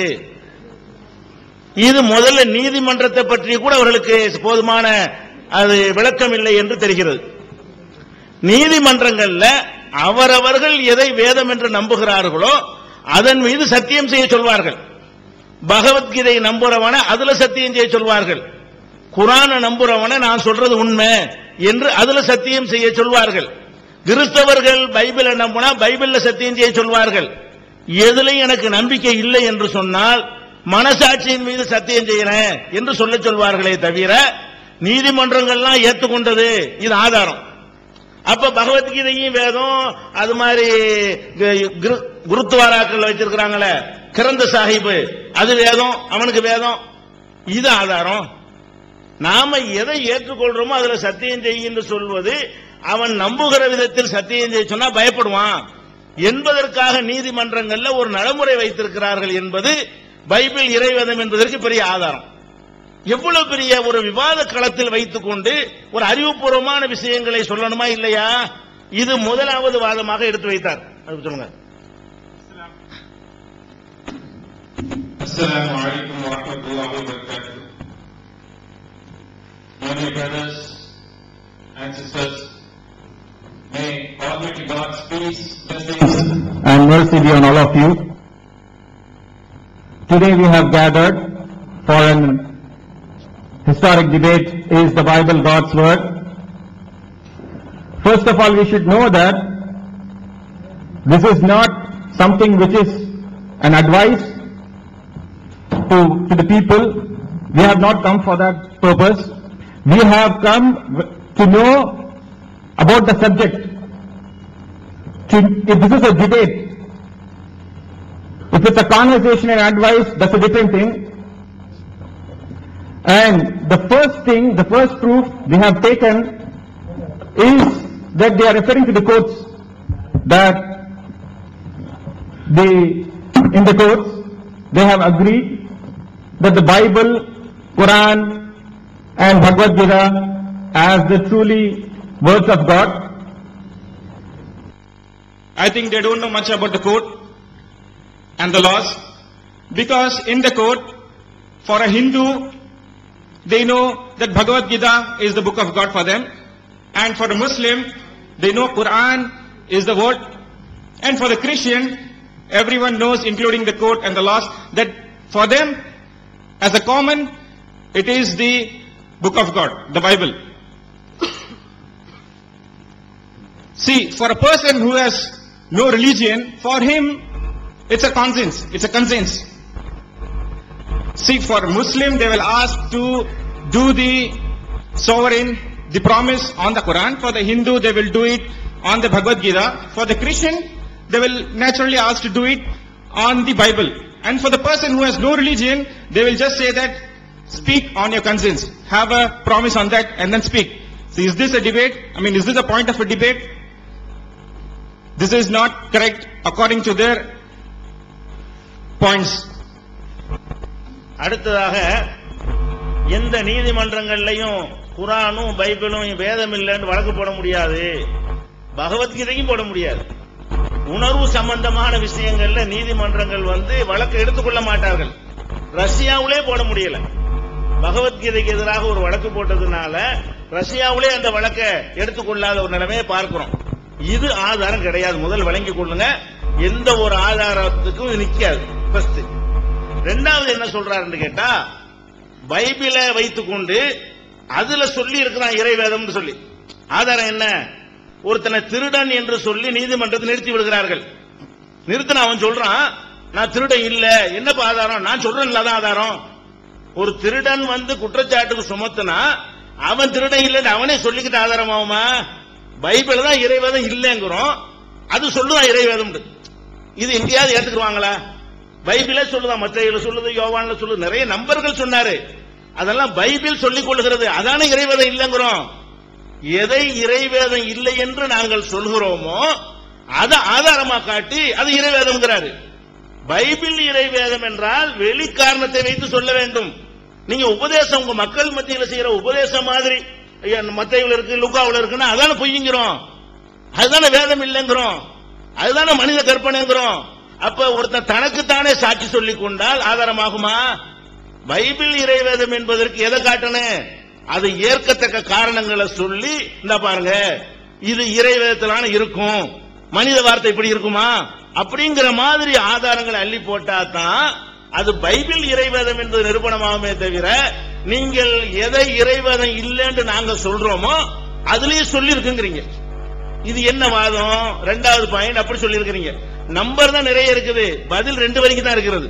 மத்தேயுல இருக்கு, லூக்காவுல இருக்கு, யோவான்ல இருக்கு, எரேமியா சொன்னாரு, நெகமியா சொன்னாரு. இது எல்லாமே சேர்ந்து ஒரு மீட்டர் தானே, அதுதானே ஏத்துக்கலங்கிற நாங்க. அது வேதம் அல்ல, அது பொய், அது ஆதாரமா காட்டுறீங்க, அதைத்தான் இறைவேதம் நிரூபிக்கிறோம். மத்தேயுவை இறைவேதம் இல்லைங்கிறோம் நாங்க, யோவான இறைவேதம் இல்லைங்கிறோம். அது சொல்லிவிட்டது இறைவேதம் என்றால் எப்படி? The second point is that speaking about the emotions, the feelings, you cannot judge whether it is God's word or not. As people, they don't know that even in the Russia we saw that they showed the Bhagavad Gita as the word of, with Bhagavad Gita they wanted to do something, some kind of principles, but it was not accepted. We saw that recently it happened in Russia, and it's so open here that if a thief is produced in a court, that he has to show some evidences, some proofs to prove himself that he is not a thief. Imagine a thief, if he is produced in the court, if the thief says, I am not a thief, will anyone accept it? Is this the law that court will give? So this point is demolished there itself. And secondly, whatever we are quoting from the Bible that this cannot be God's word, this cannot be God's word, only from that they have taken and proving that they are God's word. We don't agree that Matthew, Luke, Mark, or it is Ezekiel, or whatever the books is of the book of the Bible, we don't say that this is God's word. They are taking from the proof from the Gospels and saying that this is God's word. This is so what you call ridiculous. This point cannot hold water. And that's what the books that whatever we don't believe, we are saying from the Bible that this is not God's word. They are taking the proofs from the same source and they keep trying to say that these are the God's words. So it is not the one which is strong. அப்ப 2 விஷயம், 3 தான் மொத்தமா சொல்லி இருக்கிறாரு. Number தான் 15 கேள்வி. அவர் சொன்ன விஷயம் 3 தான். நீதிமன்றத்தில் ப்ரூவ் பண்ண இயலாதுங்கிறாரு. நாம விவாதத்துக்கு தான் உட்கார்ந்துட்டு இருக்கிறோம். பாயிண்ட் 1 அடிபட்டு போச்சு. ரெண்டாவது என்ன சொல்றாருன்னா, பைபிள்ல நிறைய இடங்கள்ல அது இறைவேதம் சொல்லப்பட்டிருக்குங்கிறாரு. அதுவும் நிக்காது, நிரூபணம் ஆகல. மூணாவது என்ன, உங்க குரான்ல இருக்குது. மூணாவது ஆதாரம் என்ன? அப்ப குரானுக்கு முந்தின 600 வருஷ காலமா பைபிள் இறைவேதம் இல்லையா? குரான் வந்தா நிரூபிக்கிற நிலையில் இருக்குதா? நீங்க இறைவேதம் என்று நம்புவதற்குரிய ஆதாரங்களை எடுத்து வைக்கணுமே தவிர, நீங்க குர்ஆனை இறைவேதம் இல்லைன்னு சொல்லிக்கொண்டு அதுதான் பைபிள் இறைவேதத்துக்கு ஆதாரம்னா எப்படி? நீங்க குர்ஆன் இறைவேதம் இல்லைங்கிறீங்க, அந்த குர்ஆனே சொல்லிவிட்டது அப்படின்னா எப்படி உங்களுக்கு ஆதாரமாகும்? அப்ப நீங்க பைபிளை இறைவேதம் நம்புறதுக்கு முன்னாடி குர்ஆனை நம்பி ஆகணுமே. குர்ஆனை இறைவேதம் நம்புனா தான் இதெல்லாம் நீங்க ஆதாரமா எடுத்து வைக்கணும். குர்ஆன் இறைவேதம் இல்லைங்கிறீங்க, அதுல சொல்லி இருக்குது பைபிளை பத்தி இறைவேதம்னு சொல்லி இருக்குது. இது எப்படி ஒரு இது ஆர்குமெண்டா? சரி, குர்ஆன்ல சொல்லி இருந்தா எங்களுக்கு இது ஆர்குமெண்ட்டுக்காக நான் சொல்லல, எங்க மக்களுக்கு சொல்றதுக்காக நான் சொல்லிக் கொடுக்கிறேன். குர்ஆன்ல இருக்கிறது என்ன இருக்கிறது? பைபிளை பத்தி இருக்கா குர்ஆன்ல? தௌராத் இறைவேதம் என்று இருக்கிறது, இஞ்சில் இறைவேதம் என்று இருக்கிறது. இது தௌராத்தும் அல்ல இஞ்சிலும் அல்ல. இது நீங்க வைத்திருக்கிற பைபிள் இருக்கிறத அது தௌராத்தும் அல்ல, அது இஞ்சிலும் அல்ல. நீங்க இவர் சொன்னாரு number question number 1, question number 2, question number 15 எல்லாம் என்ன மேட்ரு?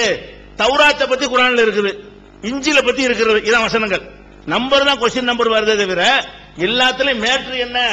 குர்ஆனில் தௌராத்தை பற்றி சொல்லப்பட்டிருக்கிறது, அது மாதிரியான ஒரு 10 வசனம். குர்ஆனில் இஞ்சிலை பற்றி சொல்லப்பட்டிருக்கிறது, அதை எடுத்து வைத்துக் கொண்டு உங்க குர்ஆனே சொல்லுகிறது எங்க பைபிள் இறைவேதம்னு. நாங்க சொல்லுகிறோம் தௌராத் இறைவேதம்.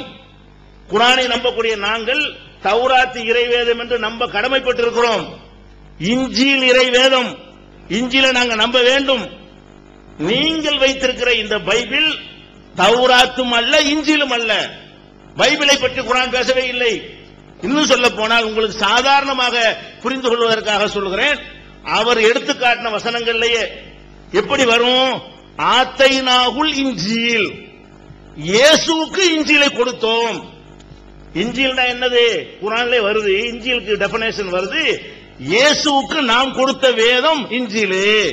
அப்ப கர்த்தர் இயேசுவுக்கு கொடுத்தார ஒரு புஸ்தகம், அதுதான் இஞ்சில்.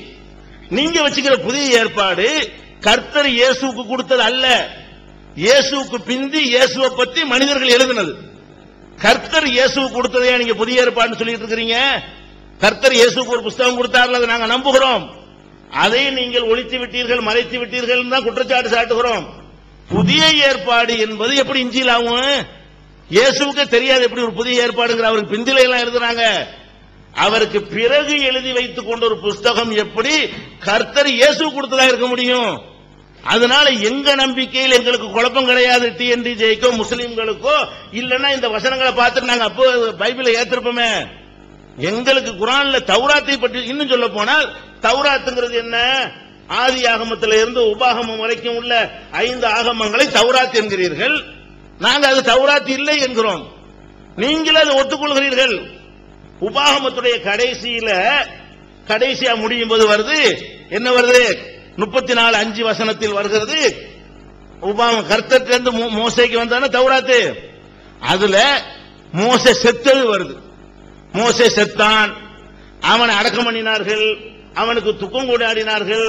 அவனுக்கு பிறகு யோசுவா ஆட்சி பொறுப்புக்கு வந்தான். மோசைக்கு வந்த வேதத்துல மோசையுடைய மரணம் வருமா?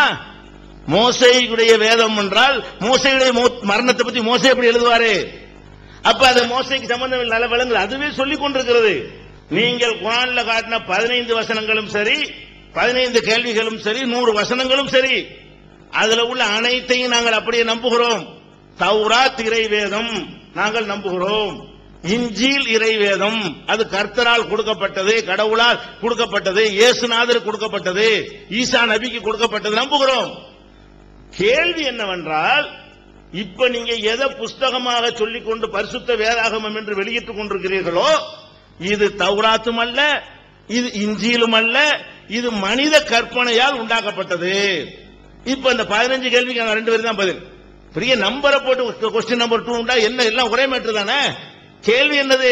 40 பைபிள் வசனத்தை வாசிச்சாலும் 2 பேர் தான் பதில், 100 குர்ஆன் வசனத்தை வாசிச்சாலும் 2 பேர் தான். ஏன் மேட்டர்? அதுதான். நாங்கள் இதை தௌராத் என்றோ இஞ்சில் என்றோ நாங்கள் நம்பவில்லை, அது தௌராத்தும் அல்ல இஞ்சிலும் அல்ல என்பதை இயேசுவுக்கு கொடுத்தோம் என்ற குர்ஆனுடைய வசனமே நிரூபிக்கிறது. Dear brothers, as we saw the 3 points earlier, whatever the opposition side had put up the 15 questions regarding the Quran, that the Quran says that the Bible is not corrupted. but it doesn't say like that. The Quran doesn't say that the Bible is corrupt. It doesn't speak about the Bible, whether it is corrupted or not. It's speaking about the Injil, which was given to Prophet Jesus. It's speaking about the Torah, which was given to Prophet Moses. It's not speaking about your Bible. The Bible, whether it's corrupted or not, that's a different topic. But the Quran speaks about only the Injil and the Torah. And for that, initially they gave few of the points that in the court, that they agree that Bible is the word of God, Quran is the word of God, Bhagavad Gita is the word of God. They already gave an answer for that, that it is not, it is about the court, it's not about the other people. I mean, we are not agreeing like that. It's the court which agrees. And the second point, we also quoted that the second point that they gave is from the Bible. They said that Matthew, Luke, Mark, John, or whatever it is, whatever the gospel is, they said that from the gospels they are proving that Bible is the word of God. They see, look at this cross-reference, go on there, check that this says that Bible is the word of God. See, for us, it's not the word of God. You're proving from your Bible. We don't agree that as the word of God. And thirdly, they came with the Quran and they started quoting some 15 points from the Quran, 15 verses. See, however much you quotes you quote, whether the verses or chapters, how much you quote, but do you agree that Quran is the word of God? So with this, you are agreeing that Quran is the word of God. That's what you're taking the quotations from the Quran and saying that the Bible is not corrupt. First of all, Quran doesn't speak about the Bible, as I already earlier said in the talk. And they were giving the questions upon questions, that question 1, question 2, till 15 questions. As I said, all the questions were quoted from the Quran, telling that the Bible is not corrupted. Quoting the Quran verse and saying that Injil is not corrupted, Torah is not corrupted. See, we also agree that all the verses that's present in the Quran all speak about Torah and the Injil. Neither of, not one verse of that Quran speak about the Bible. It doesn't speak about the Bible. It's speaking about the Torah. We all believe that Torah was a revelation which was given to Prophet Moses. It's speaking about the revelation of the Injil which was given to Prophet Jesus. We agree that. We believe that as a Muslims, but we don't believe that Bible was given. See, during the time of Jesus, he himself didn't know the New Testament. These are the people who came centuries after Jesus who wrote about this. Was Bible written by Jesus? Did he quote that? And speaking about the Torah, all these books, whether it is Deuteronomy or it's Leviticus or Numbers or it's Genesis, whatever the books, the 5 books of Moses they quoted, all of them, they only said that these are the Torah. So we don't believe that. We don't believe that these books are Torah. Whatever the Quran speaks about, that Torah is what we believe in. We believe in these books. And if you say in Deuteronomy 34:5, and it says that Moses was the servant of Lord, died there in the land of Moab. Imagine the prophet to whom the revelation was given. He himself is saying that I died in that day there, and some people mourned about it, and I was buried in this place. Can you imagine a person who already died? He is writing from the God's revelation. Can God's revelation will be like this? If suppose I died, can I write that I died in this day, I died in this place? See, this is a point from your Bible proving that these are not the books of Moses. These are the persons who came centuries later. After these people, Moses, Jesus, those people wrote it. It's not from the verbatim words of the Jesus. So with this we have proved. And for proving whether the Bible is the word of God or not, you have to give the points and evidences and prove it that this is how it is. Not from the Quran. You have to believe the Quran is the word of God. Only then you can quote. அதாவது குர்ஆன், அதாவது Bible இறைவேதம் என்பதற்கு அவர் சொன்னது 3 தான். ஒன்னு நீதிமன்றத்தில் போய் பார்க்க முடியாதுன்றாரு, ரெண்டாவது பைபிளே சொல்லுது இறைவேதம்ங்கிறாரு, மூணாவது குர்ஆனே சொல்லுதுங்கிறாரு. இது மூணுமே இறைவேதம் பைபிள் என்பதை நிரூபிப்பதற்கு அறவே உதவாது. அப்ப பைபிள் இறைவேதம்ங்கிற தலைப்புல கொடுக்கப்பட்ட 40 நிமிஷத்திலையும் ஒரு வாதத்தையாவது வைத்து அவர் நிறுவவில்லை. இறைவேதம் அவரால் காட்டவே முடியல. அப்ப இறைவேதமான்னு காட்டுறது தாண்டி அப்புறம் என்ன பண்றாரு, கரப்டாவல என்ற அடுத்த டாபிக் அல்ல. கரப்ஷன் ஆயிருக்கா இல்லையா என்பது டாபிக் கிடையாது, வேதமா இல்லையாங்கிறதா இப்ப டாபிக். பைபிள் கரப்ஷன் ஆகல, கரைப்படுத்தப்படவில்லை என்று ஒரு எடுத்துக்கொண்டு அதுக்கு சில வாதங்கள்லாம் வைக்கிறார். கரைப்படுத்தப்பட்டதா இல்லையாங்கிறது வாதம் பண்ற ஒரு விஷயமா? ஒருத்தன் ஒரு பாடி கிடக்கிறது, நீங்க எல்லாரும் சேர்ந்துக்கிட்டு உசுரோட இருக்காங்கிறீங்க, நாங்க மூச்சு வரைக்கும் பார்த்துட்டு செத்து போயிருந்த கண்ணு முன்னாடி பார்த்துட்டோம். நீங்க 1000 பேர் சொன்னதுனால உசுரோட இருக்கான ஆயிருமா? தூக்கி மூச்சு வரலன்னு கண்ணு முன்னாடி பார்க்கும்பொழுது அதான் ஆதாரமே தவிர நீங்க 1000 பேர் சேர்ந்து கொண்டு உயிரோட இருக்கான்னு கத்தனாகுமா? பைபிள் கரப்டா இருக்கா இல்லையான்னு பைபிள் காட்டதாக போறோம். அடிக்கடி போட போறோமே. பைபிள்ல கரப்ஷன் இருக்குதா இல்லையா என்பதை எப்படி எல்லாம் கரப்ஷன் பண்ணிருக்கேன்னு பைபிள் எடுத்து காட்டும் போது கரப்ஷன் கண்ணுக்கு முன்னாடி தெரியும் போது வேற ஆதாரம் புற ஆதாரங்களை கொண்டு வந்து எதுக்கு நிரூபிக்கணும்? கண்ணு முன்னாடி தான் காட்ட போறோம். வரும் லிஸ்ட் வரும். பைபிள்ல என்னென்ன கரப்ஷன் எல்லாம் செய்யப்பட்டிருக்கு என்பது வரும். கரப்ஷன் தலைப்பு இல்ல. நீங்க கரப்ஷனை இப்ப கையில் எடுத்துக்கொண்ட காரணத்தினால் அதையும் நம்ம உள்ளுக்குள்ள நுழைத்து என்ன செய்ய போறோம்? கரப்ஷன் வழக்கம் தரப்போகிறோம். அதுக்கு அப்புறம் எங்க சைடை பொறுத்த வரைக்கும், முஸ்லிம் சைடை பொறுத்த வரைக்கும் பைபிள் இறைவேதம் இல்லைங்கிறதுக்கு நாங்க ஒரு ஆதாரம் காட்ட வேண்டியது இல்லை. யாரு இறைவேதம் வர்றீங்களோ அவங்க தான் காட்டணும். நாங்க இறைவேதம் இல்லைங்கிறதுக்கு ஆதாரம் காட்ட அவசியம் இல்லை. நீங்க எப்ப இறைவேதத்துக்கு ஆதாரம் காட்டலையோ இறைவேதம் இல்லை நிரூபணம் ஆயிரும். நாங்க சும்மா உட்கார்ந்துருந்தாலே போதும். இப்ப நிரூபணம் ஆகிவிட்டது. இந்த முதல் தலைப்புலயே ஒரு இறைவேதங்கிறதுக்கு ஒரு ஆதாரம் காட்டலையா, இந்த நிமிஷத்திலே அது இறைவேதம் என்பது கிடையாது, நிரூபிக்க முடியல. ஸ்டார்டிங்ல இவ்வளவு பெரிய டயத்தில் நிரூபிக்க முடியவில்லை. ஆனாலும் இல்லைங்கிறதுக்கு ஆதாரம் வச்சிருக்கோம். காட்ட தேவையில்லை. பைபிள் இறைவேதம் இல்லைங்கிறதுக்கு நாங்க ஆதாரம். இறைவேதத்தை நீங்க நிரூபிக்காட்டாலேயே இறைவேதம் இல்லைன்னு ஆகிவிடும். இறைவேதம் இல்லைன்னா என்ன? இறைவனுடைய வேதம் என்றால் ஒருத்தன் யாரு சொல்றானோ அவனுடைய தகுதிக்கு தகுந்தவாறு அது இருக்கணும். ஒரு பெரிய ஜீனியஸ்ங்கிறீங்க, கிறுக்க மாதிரி எழுதி வச்சிருந்தா அதை ஜீனியஸ் சொல்லுவீங்களா? ஒரு ஆளை சொல்றீங்க ஜீனியஸ், படிச்சு பார்த்தா உளறி இருக்கிறான். இது எழுதுனவன் எப்படிப்பா ஜீனியஸ் கேட்பீங்களா இல்லையா? அப்ப ஒரு கர்த்தர் என்று சொல்பவருடைய வார்த்தையா இருந்தால் கர்த்தருக்குன்னு ஒரு தகுதி இருக்கிறது. என்ன தகுதி? கர்த்தருக்கு அறியாம இருக்கக்கூடாது. இது அறியாமையோட ஒரு நூல் இருந்துச்சுன்னு வைங்க, இது கர்த்தர் சொன்னது இல்ல ஆயிருமா இல்லையா? கர்த்தர் பொய் சொல்லக்கூடாது. பொய் இருக்குன்னு வைங்க, ஆக பொய் இருக்கு, அப்ப கர்த்தர் சொன்னது அது விளங்குமா இல்லை? அதுவே சொல்லும். ஒரு புஸ்தகத்துல வேதம் என்று சொல்லப்படுற புஸ்தகத்துல பொய் இருக்கிறது, அது இறை வேதம் இல்ல, அதுவும் ஆதாரமாயிரும். அதே மாதிரி அறியாம இருக்கிறது, கடவுளை பலவீனமாக்குற மாதிரி இருக்கிறது, கடவுளுக்கு எதிராக இருக்கிறது, கடவுளை அசிங்கப்படுத்துற மாதிரி இருக்கிறது, நாகரிகம் உள்ள சமுதாய மக்கள் மத்தியில் அதை சொல்றதுக்கு வெக்கப்படுற அளவில் இருக்கிறது. இப்படி எல்லாம் இருக்குமையானால் இதை ஒரு சராசரி நல்ல மனிதனே சொல்லி இருக்க முடியாது என்னும் பொழுது இதை எப்படி கருத்தை சொல்லி இருப்பாரு என்று அவ்வளவு ஆதாரங்கள் இருக்கு. எங்களுக்கு தேவையே இல்லை. நீங்க தான் நிரூபிக்கணும். நாங்க என்ன செய்யணும்? பதில் தான் சொல்லிட்டு இருக்கணும். நீங்க நிரூபிக்கிற வேலையை பார்க்காத காரணத்தினால இப்ப நாங்க இல்லைங்கிறத நிரூபிக்கிறதுக்கு என்ன செய்யறோம்? ஆதாரங்களை எடுத்து போட போகிறோம். ஆதாரங்களை சொல்லுங்க. And as we already quoted that all the 3 points that they showed earlier in the talk, that proving that the Bible is not corrupted or not, or it's a God's word, something like that. First of all, you should know that whether it's in the court law, we already proved that it's something which cannot be agreed. It cannot be accepted by all common people. If the court says that it's the word of God, we don't have to agree with it. Secondly, they took the point from the Bible saying that the Bible says it's not corrupted, quoting the chapters from the Bible. We don't believe that those are the God's revelation. So that is also something which doesn't hold water. And thirdly, they taking from the Quran, and for that also we gave reason that the Quran is speaking about not the Bible, but the Torah, the revelation to Moses, and the Injil, the revelation to Jesus. So with these 3 points initially that they quoted, we all gave answers that with this proves again that you have not entered into the topic at all. I mean, this doesn't prove whether Bible is God's word or not. You are changing the topic. I mean, you are changing the topic. The topic is the Bible God's word? The topic is not whether Bible is corrupted or not.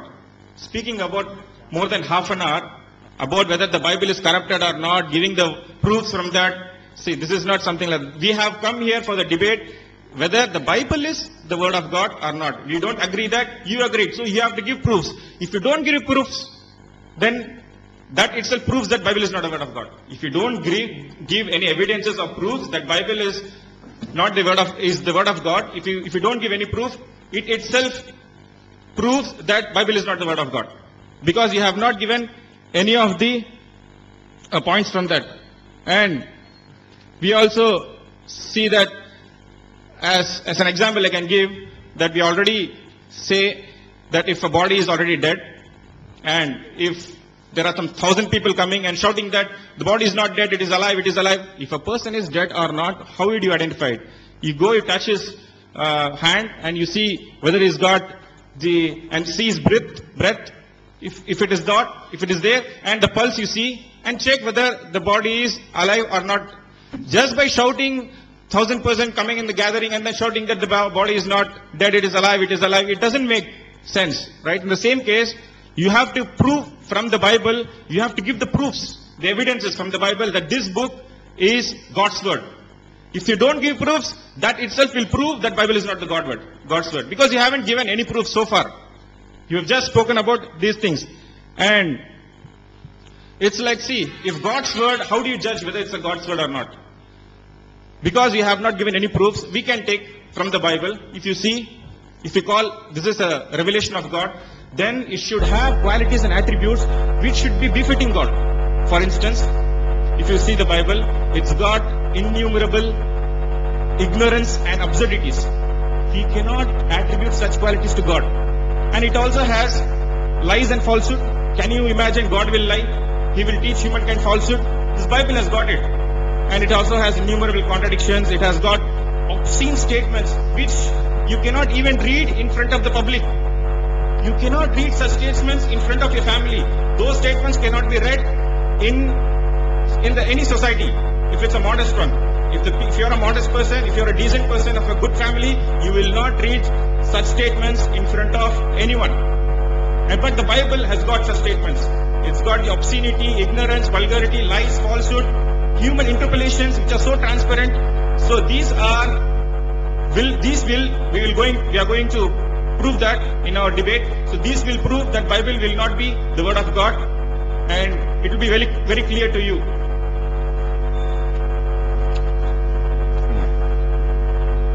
அன்புள்ள சகோதரர்களே, நாங்க சில பைபிள்ல சில விஷயங்களை உங்களுக்கு எடுத்து வாசிக்கிறோம். நீங்க நெஞ்சில கை வச்சு இது கடவுள் சொல்லியிருப்பாரா, வேற பெரிய ஆய்வுலாம் தேவையில்லை. அதை பார்த்தாலேயே இது கடவுள் சொல்லி இருக்க மாட்டார்னு உங்களுக்கே தெரியும். அது நிரூபிக்கும் இது கர்த்தருடைய வார்த்தை இல்லைங்கிறத. நிறைய வச்சிருக்கணும், நூற்றுக்கணக்கான விஷயங்கள் இருக்கிறது, ஒவ்வொன்றும் சொல்லும் இது கர்த்தருடைய வார்த்தை இல்லை. அதுவே தனக்குத்தானே இப்ப சாட்சி சொல்லுது பாருங்க.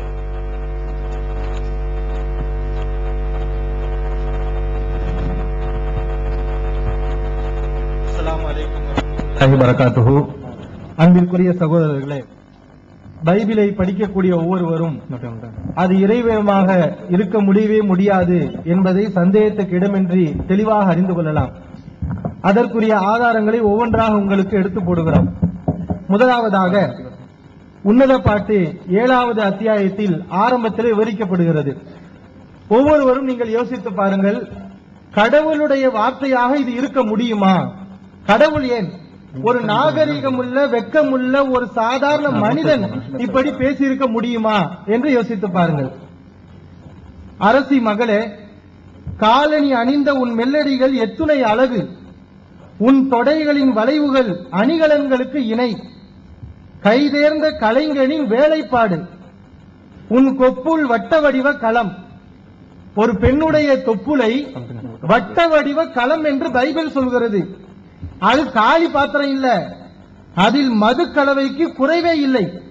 அது வட்ட வடிவ பாத்திரமா? அதுல சாராயம் இருக்குதா? இன்னைக்குதான் அறிவில்லாம தொப்புள்ள ஆம்லெட் போடுறான்னா, இறைவேதம் என்று சொல்லிக் கொண்டு பெண்ணுடைய தொப்புளை வட்ட வடிவ பாத்திரம், அதுல சாராயம் இருக்குது, அந்த கலவைக்கு குறைவே இல்ல, இது இறைவேதமா இருக்க முடியுமான்னு யோசிச்சு பாருங்க. மான்களை பார்ப்போம், மான்களை பார்த்தா நமக்கு என்ன ஞாபகம் வரும்? அதை தொடலாம், அழகா இருக்கு நம்ம நினைப்போம். இந்த பைபிள் என்ன சொல்கிறது? மான்களை எதுக்கு ஒப்பிடுதுன்னு பாருங்க. உன் முளைகள் இரண்டும் இரு மான் குட்டிகள் போன்றவை. பெண்ணுடைய மார்பகங்கள் முளைகள் மான் குட்டிகளை போன்றவை. சாதாரண மான் இல்ல, கலைமானின் இரட்டை குட்டிகளை போன்றவை. அது கலைமானா பெண்ணுடைய மார்பு? அது மாதிரி கழுத்து மூக்கு ஒவ்வொன்னா வருது. அசிங்கம், ஆரம்பமே அசிங்கம். உன் கூந்தல் செம்பட்டு போன்றது, அதன் சுருள்களுள் அரசன் கூட சிக்கி விடுவான். அன்பே, இன்பத்தின் மகளே, நீ எவ்வளவு அழகு, எவ்வளவு கவர்ச்சி, இதெல்லாம் இறைவேதம். உன் வளர்ச்சி பேரிச்சைக்கு நிகராகும். உன்னுடைய ஹைட்டு பேரிச்ச மரத்துக்கு நிகர். உன் முளைகள் இரண்டும் அதன் குலைகளாகும். ஒரே முளைகள் தான். ஒரு பெண்ணுடைய முளைய எதுக்கு ஒப்பிடுகிறார்கள்? பேரித்த மரத்தின் குலைகளாக பைபிள் சொல்கிறது. பேரிச்ச மரத்தின் மீது நான் ஏறுவேன். பேரிச்ச மரம் சொல்லியாச்சா? அத பேரிச்ச மர கொலைன்னு சொல்லியாச்சா? அந்த மரத்து மேல நான் ஏறுவேன். இந்த ஆம்பளை படிக்கிறான். அந்த பல குலைகளை பற்றிடுவேன். உன் முளைகள் திராட்சை குலைகளை போல ஆகுக என்று ஒரே அசிங்கம். என் காதலரே, பதிலுக்கு இவ, என் காதலரே வாரும் வயல்வெளிக்கு போவோம். அசிங்கத்தை எங்க போய் பண்றது? பண்றதே அசிங்கம். அத வெட்ட வெளிச்சமா வயல்ல போய் பண்ண போறாங்க. மருதான்றி மரத்துக்கு மத்தியில இரவை நாம் கழிப்போம். அடுத்து வைகரையில் திராட்சை தோட்டத்துக்கு போவோம். நைட்டெல்லாம் அசிங்கம் பண்ணது பத்தாம இப்ப அசிங்கம் எங்க பண்ண போறாங்க? வா, காலையில ஆயிருச்சு, திராட்சை தோட்டத்துக்கு போவோம். அங்க திராட்சை கொடிகள் துளிர்த்தனவா, அதில் இருக்கும் மொட்டுக்கள் விரிந்தனவா, மாதுளை மரங்கள் மலர்ந்தனவா என்று பார்ப்போம். அங்கே உன் மீது என் காதலை பொழிய போகிறேன். காதற் கனிகளின் மனம் கமழுகிறது. இவ்வளவு வருது.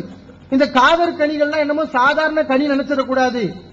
சில மொழிபெயர்ப்புகள்ல சூதாயும் கனி என்று சொல்லப்படுகிறது. அந்த சூதாயும் கனிக்கு பைபிள் என்ன விளக்கம் கொடுக்குது?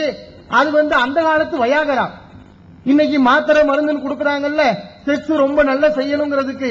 அந்த காலத்துல இந்த தூதாயும் கனியை செய்து இந்த களியாட்டத்துல இறங்குவாங்க. அந்த மாதிரியான கனிகள் நிறைய இருக்குது, வா நம்ம சாப்பிடுவோம் என்று அசிங்க ஆரம்பத்திலிருந்து தொடர்ச்சியான அசிங்கம். யோசிச்சு பாருங்க. இத நான் சொன்னா என் புத்தகத்துல எழுதி உங்கள்கிட்ட கொடுத்தா என்ன நீங்க ஏசுவீங்க? என்ன செக்ஸ் புக் விக்கிறியான்னு கேட்பீங்க. அதே இது பைபிள் பேரால இருந்தா இறைவேதம் என்று சொல்லப்படுகிறது. இது எப்படி அறிவுள்ளவர்கள் ஏற்றுக்கொள்வார்கள்? கொஞ்சம் சிந்திச்சு பாருங்க. இந்த அத்தியாயத்துக்கு பேர் என்ன தெரியுமா? உன்னத பாட்டு. அத்தியாயத்துக்கு நான் கேட்கிறேன், இதுதான் உன்னதமா? இந்த மாதிரி முளை, திராட்சை கொடி, மரத்து மேல ஏறுவேன், அதை பிடிப்பேன், இதுதான் உன்னதமா? இதை யாராவது உன்னதம் ஏத்துக்குவாங்களா? பேரு தான் உன்னத பாட்டு, உள்ள இருக்கிறதெல்லாம் மன்மத பாட்டாவுல இருக்குது. அப்ப இறைவேதன் இதை எப்படி சொல்றீங்க? இதை பார்க்கக்கூடிய ஒவ்வொருவரும் அடிமனசுல என்ன வரும் சொன்னா, இது ஒரு பெண்ணை நிர்வாணமாக பார்த்த ஒருவன் அந்த காமத்திலே மூழ்கி எப்ப பார்த்தாலும் அந்த செக்ஸ் சிந்தனையில இருக்கிறான்ல, அவன் தான் இப்படி எழுத முடியும். கடவுள் எப்படி எழுதுவாரு? கொஞ்சம் யோசிச்சு பாருங்க. இந்த மாதிரியான ஆதாரங்கள் அடுக்கடுக்கா இருக்குது. ஒன்ன உங்களுக்கு சொல்லி இருக்கிறோம். இந்த ஒன்னே உங்களுக்கு போதுமானது. இது இறைவேதமாக இருக்கவே முடியாது என்பதற்கு.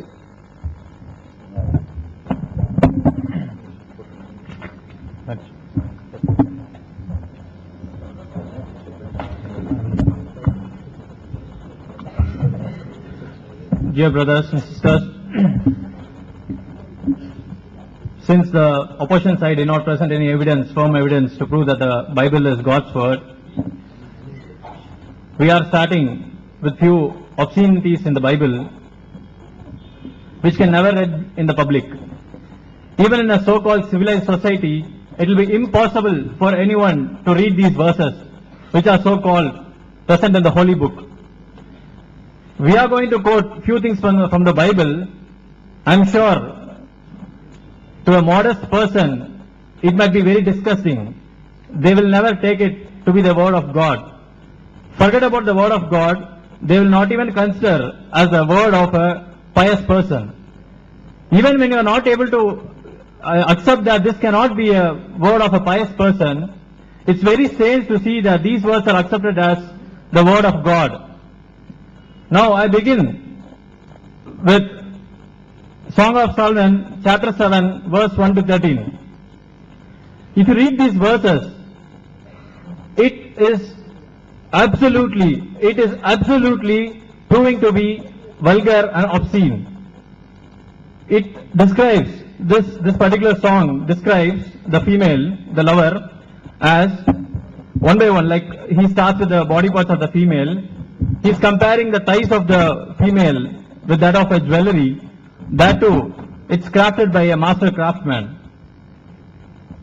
He further goes down saying, he compares the navel of the lover to a mixed bowl. It's not empty. He says that it's filled with wine, mixed wine. Further, he says that the two breasts of the female, he compares it to two young deers, and that two twins. So he's reiterating here that the breasts are like twins. They are identical. It is absolute nonsense to see all these in the so-called book of God. Moreover, he explains one by like neck. He talks about the curlings in the hair. He talks about the crowns. Everything he continues. Then he compares the stature of the female as palm tree. He says that the female is like a palm tree, and I wish I would like to climb on that and hold the stalks, hold the fruit stalks. He compares the breast to the cluster of grapes. It's very disgusting to even read this from the Holy Book. I'm not very sure how this has been accepted as the word of God. We affirm that God can never speak like this. When I myself feel disgusting to read in a public of a small gathering, how is it being read out in large gatherings in Christian community and it has been accepted as word of God? Moreover, this chapter has another interesting thing which speaks about mandrakes. For all those of you who are not aware what mandrakes is, Bible has an answer for that. In Genesis chapter 39, you can read what this mandrakes is used for. Maybe you can compare mandrakes as the recent Viagra, whatever is commercially available to enhance sex. So God is not preaching anything but an obscenity here. In response, for all the description of what the male gave, in response the female is responding back, "Oh my beloved, I am your desired. So I am yours, I am all yours. So let's go into some village, let's spend the entire night there, let's wake up early. Let's wake up early in the morning and do what? Whatever we did in indoor is not sufficient. Let's get into the broad daylight and let's get into the broad daylight and let's explore the vineyards." They wanted to explore pomegranates in vineyards. Now, God can never be like so poetic. If it is poetic, we can take it. But poetic in the sense it's like obscene and filthy, whatever is told as the God's word. And here he refers that the male can have the mandrakes so that his sex life will be enhanced. All these are actually read from the so-called Holy Book Bible, which we fail to realize how the Christians accept it as the God's word. It is very disgusting to read this in the public, and we affirm that it can never be said by God. Whomever God you believe, we can never attribute it to God, we can never befit it to God, and all these verses you can never correlate, you can never compare it to the word of God. Thank you.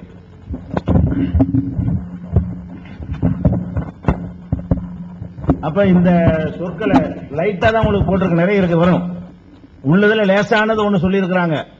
ஆபாசம், பொய், அறியாம, இதெல்லாம் பார்க்க நமக்கு இது கர்த்தர் சொல்லியிருக்க மாட்டார் என்று நீங்கள் இதன் முடிவுக்குள்ள தெளிவான ஒரு முடிவு கண்டு விடுவீர்கள்.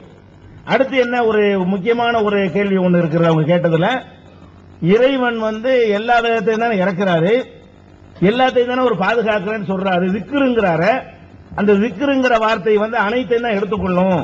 அப்ப தௌராத்தை கர்த்தர் பாதுகாப்பாரா இல்லையா, இஞ்சில பாதுகாக்க முடியவில்லையா, இயலவில்லையா அப்படின்னு கேட்டாங்க. பாதுகாக்கவில்லைங்கிறது வேற, பாதுகாக்க இயலவில்லை என்பது வேற. பாதுகாக்க இயலன்னா பலவீனத்தை காட்டும், பாதுகாக்க விரும்பலன்னா பாதுகாக்க விட்டுறலாம். கர்த்தரை பொறுத்த வரைக்கும் ஒவ்வொரு வேதத்தையும் அனுப்பும் பொழுது அதுல மனித கரங்கள் விளையாடுற நிலை வந்துச்சுன்னா அதை விட்டுட்டு வேற வேதம் கொடுப்பாரு. அவர் பாதுகாக்க விரும்ப மாட்டார். அந்த வகையில இன்றைக்கு தௌராத்து இல்ல, பாதுகாக்கப்படல. இஞ்சில் இன்னைக்கு இல்ல, நீங்க வச்சுக்கிறது இஞ்சியில தௌராத்த இல்ல. அவ பாதுகாக்க முடியலையான்னு கேட்க கூடாது, பாதுகாக்க விரும்பல. கர்த்தரை சொல்லுகிறாரு, நாடியதை நான் அழிப்பேன், அதே குர்ஆன்ல இருக்கிறது. நாடியதை நான் உறுதிப்படுத்துவேன், ஏன் ரைட்டு, பாதுகாக்கிறது என்னுடைய ரைட்டுன்னு சொல்றாரே தவிர ஆதாமில் இருந்து இயேசு வரைக்கும் வந்த எல்லா வேதங்களையும் பாதுகாத்து வச்சு இருப்பேன் என்று கர்த்தர் சொல்லல, குர்ஆன்ல சொல்லவில்லை, அல்லாஹ் சொல்லவில்லை. அப்ப பாதுகாக்குவேன், ஆனா விரும்பினா தான் பாதுகாக்குவேன், அழிக்க வேண்டியது அழிச்சிருவேன், தேவையில்லாத நான் கழிச்சிருவேன். என்னுடைய ரைட்டை தவிர நீங்க அதுல கை வைக்க கூடாது என்பதுதான் கேரண்டி கொடுக்கப்படுதே தவிர வேதங்கள் என்றால் கண்டிப்பா பாதுகாக்கப்பட்டு தான் இருக்கணும். உங்க வாத பிரகாரம் மோசேவுல இருந்தா நீங்க ஆரம்பிக்கிறீங்க. மோசேவுக்கு மிஞ்சி வேதமே வரலையா? அந்த மக்கள் எல்லாம் கர்த்தர் சும்மா விட்டுட்டாரா? ஆதாமிலிருந்து மோசே வரைக்கும் உள்ள வேதம்லாம் எங்க? அப்ப நீங்களும் அதை ஒத்துக்கொண்டுதான் இருக்கிறீர்கள். கர்த்தர் நினைச்சதை பாதுகாப்பாரு, நினைச்சதை அழிப்பார் என்று. அதனால we already saw that the question arises whether the books were preserved or not, and they raised the question on God, as the opposition they raised that Allah, God, who preserved the books, he did not preserve the Injil and Torah. He was raising questions whether it was preserved or not. See, the question is whether God preserved it, whether he wanted to preserve it or not. The question is not whether he could not preserve it. It is up to Allah. If he wants, he will preserve. If he doesn't want, he won't preserve. See, for any message that used to come before all the prophets in Islam, the messages were not meant for everyone of all the humankind. It was meant for a certain period of time. It was meant for certain people.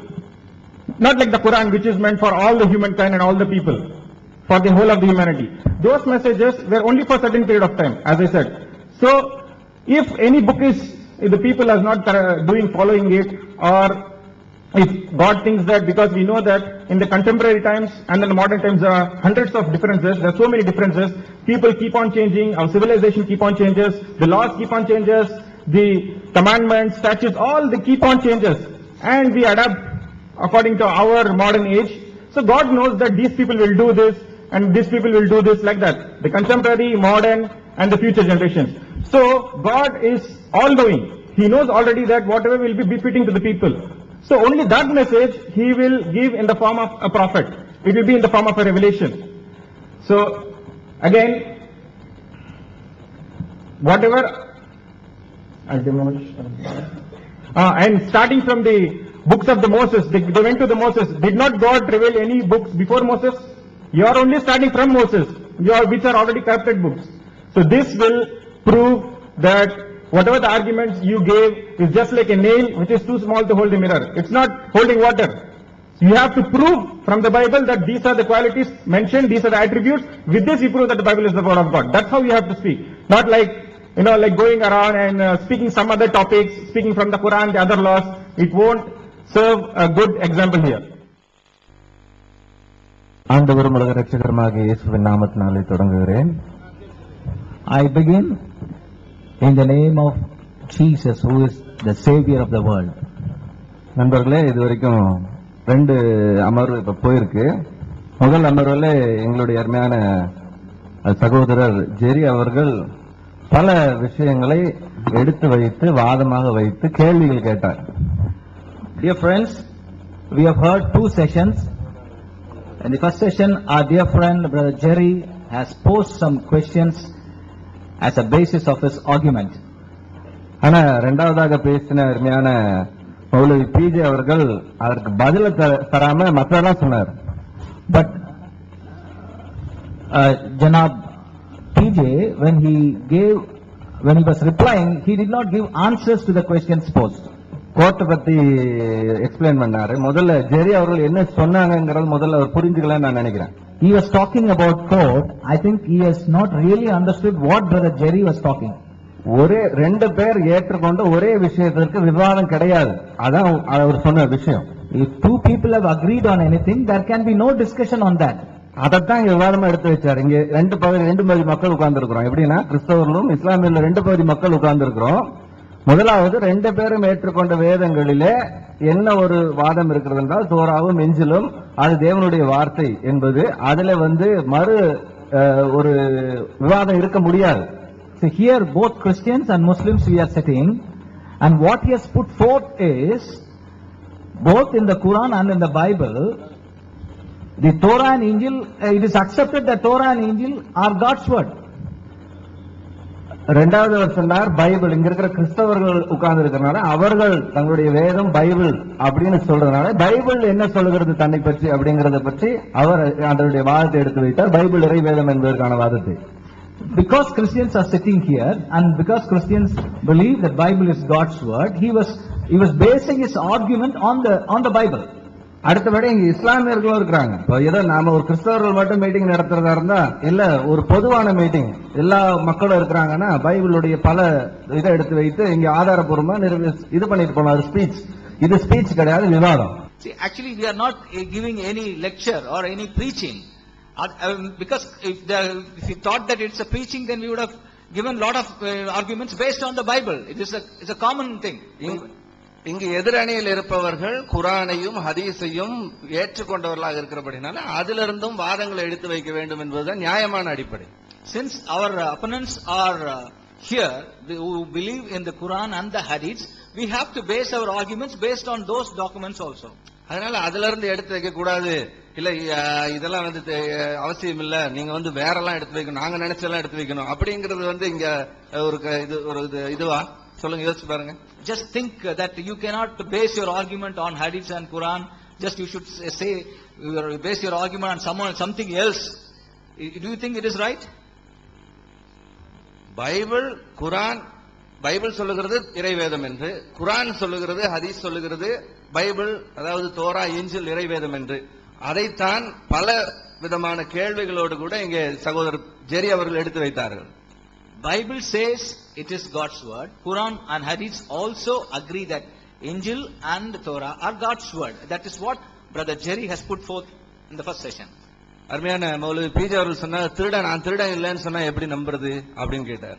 See, Maulavi PJ has said that if thief says that I am not a thief, how can you believe him? இத பாருங்க, யார் சொல்றது அப்படின்றத பாருங்க. அதாவது இஸ்லாமியர்கள் சொல்றது இது எந்த வகையில் நியாயம்? குரான் தான் சொல்லுகிறது, அல்லாஹ் சொல்லுகிறான் பாதுகாக்கிறேன் குரானை அப்படின்னு, அது குரான்ல தான் இருக்கு. See, how is it? How can we accept it if Muslims say this? Because Quran itself says that Allah protects His word, protects His scriptures. அதுக்காக அது சொல்லக்கூடாது, அல்லாஹ் ப்ரொடெக்ஷன் பண்றதுனால அது ப்ரொடெக்ஷன் கிடையாதுன்னு சொல்லுவீங்களா? See, if the Allah is not protecting, sorry, I don't catch it. குரான்ல அல்லாஹ்வே குரான்ல சொல்லியிருக்காருன்னு சொல்லும் பொழுது குரான்ல தானே சொல்லியிருக்கு, அதனால அது ப்ரொடெக்ஷன் கிடையாது அப்படிங்கிற மாதிரி சொல்லுவீங்களா? Allah has spoken in the Quran, and can you say that because it is said in the Quran only Allah said? அப்படி சொல்ல மாட்டீங்க. You won't say that. அப்ப என்னன்னா குரானும் சொல்லுது, மற்றது என்ன சொல்லுதுங்கிறத நம்ம பார்க்கிறோம். Quran also says and what the other documents say. That's what we have to see. Bible இறைவேதம்னு ஒத்துக்குது. முதல்ல பைபிள் தன்னை சொல்லுது இறைவேதம்னு. Bible accepts itself as God's word. Plus குரானும் அதை ஒத்துக்கொள்ளுகிறது என்பதைத்தான் ஜெரி அவர்கள் எடுத்து வைத்தார்கள் வாதமாக. Besides, Quran also accepts that Bible is God's word. That's what Brother Jerry was saying. மௌலவி பிஜே அவர்கள் சொன்னது போல சத்தியம் வாங்குவது அப்படிங்கிறது நீங்க நல்லா யோசிச்சு பாத்தீங்கன்னா அது இந்த இதுக்கு உதாரணமே கிடையாது. See, Maulavi PJ was referring that taking oath in the court of law. We are not referring to that. அது அவன் எதை நம்புறானோ அதுல சத்தியம் வாங்குவாங்க. அது எதிரணியில நம்ப மாட்டாங்க. அதையே see, whoever believes in the scripture as God's word, in that they will take oath. On that they will take oath. ஒரு கிறிஸ்தவன்ட்ட பைபிள்ல சத்தியம் வாங்கினா எதிரணியில ஒரு முஸ்லீம் இருக்கலாம், ஒரு ஹிந்து இருக்கலாம், சீக் இருக்கலாம். அவன் பைபிளை இறைவேதம்னு ஏத்துக்கிறவனா சொல்ல முடியாது. See, suppose somebody is taken oath on the Bible, the opponent may be a Muslim or a Sikh or a Hindu, he need not accept Bible as God's word. ஆனா இந்த இடம் அப்படி கிடையாது. But not this place. This place is not like that. இங்க குரானை இறைவேதமாக ஏற்றுக்கொள்கிற மக்களும் இங்க அமர்ந்திருக்கிறீங்க. See, here people who believe Quran as God's word, you are seated here. அதனாலதான் குரான்ல இருந்து எடுத்து வசனங்களை வைத்தார்கள். That is why he was quoting from the Quran. அதனால இது எடுத்து வைத்து சரியில்லை அப்படிங்கிறது ஏற்றுக்கொள்ள முடியாத வாதம். ஆனா சொல்லப்பட்ட ஒரு கொஸ்டினுக்கு அவங்க சைடுல பதில் வரலீங்க. அதான் ரொம்ப ஒரு வேடிக்கையான விஷயமா இருக்கு. Therefore, the argument that not quoting Quran is not right cannot hold water, and they have not answered any of the questions. அடுத்து மௌலவி பிஜே அவர்கள் சொன்னாங்க, நான் விவாதத்துக்காக சொல்ல, இது எங்க மக்களுக்காக சொல்லுகிறேன் அப்படின்னு ஒரு வார்த்தை சொன்னாங்க. Maulavi PJ was saying that not for debate, I am telling it for our own people. இஞ்சிலும் தௌராத்தையும் நாங்கள் நம்புகிறோம், ஆனால் இவர்கள் வைத்திருக்கிற பைபிள் இஞ்சிலும் குரானும் இஞ்சிலும் தோராவும் அல்ல அப்படின்னு சொன்னார். He said, we believe in Torah and Injil, but the Bible they have is not Injil and Torah. ஏன் அது விவாதமா வைக்கல? Why it should be only to debate?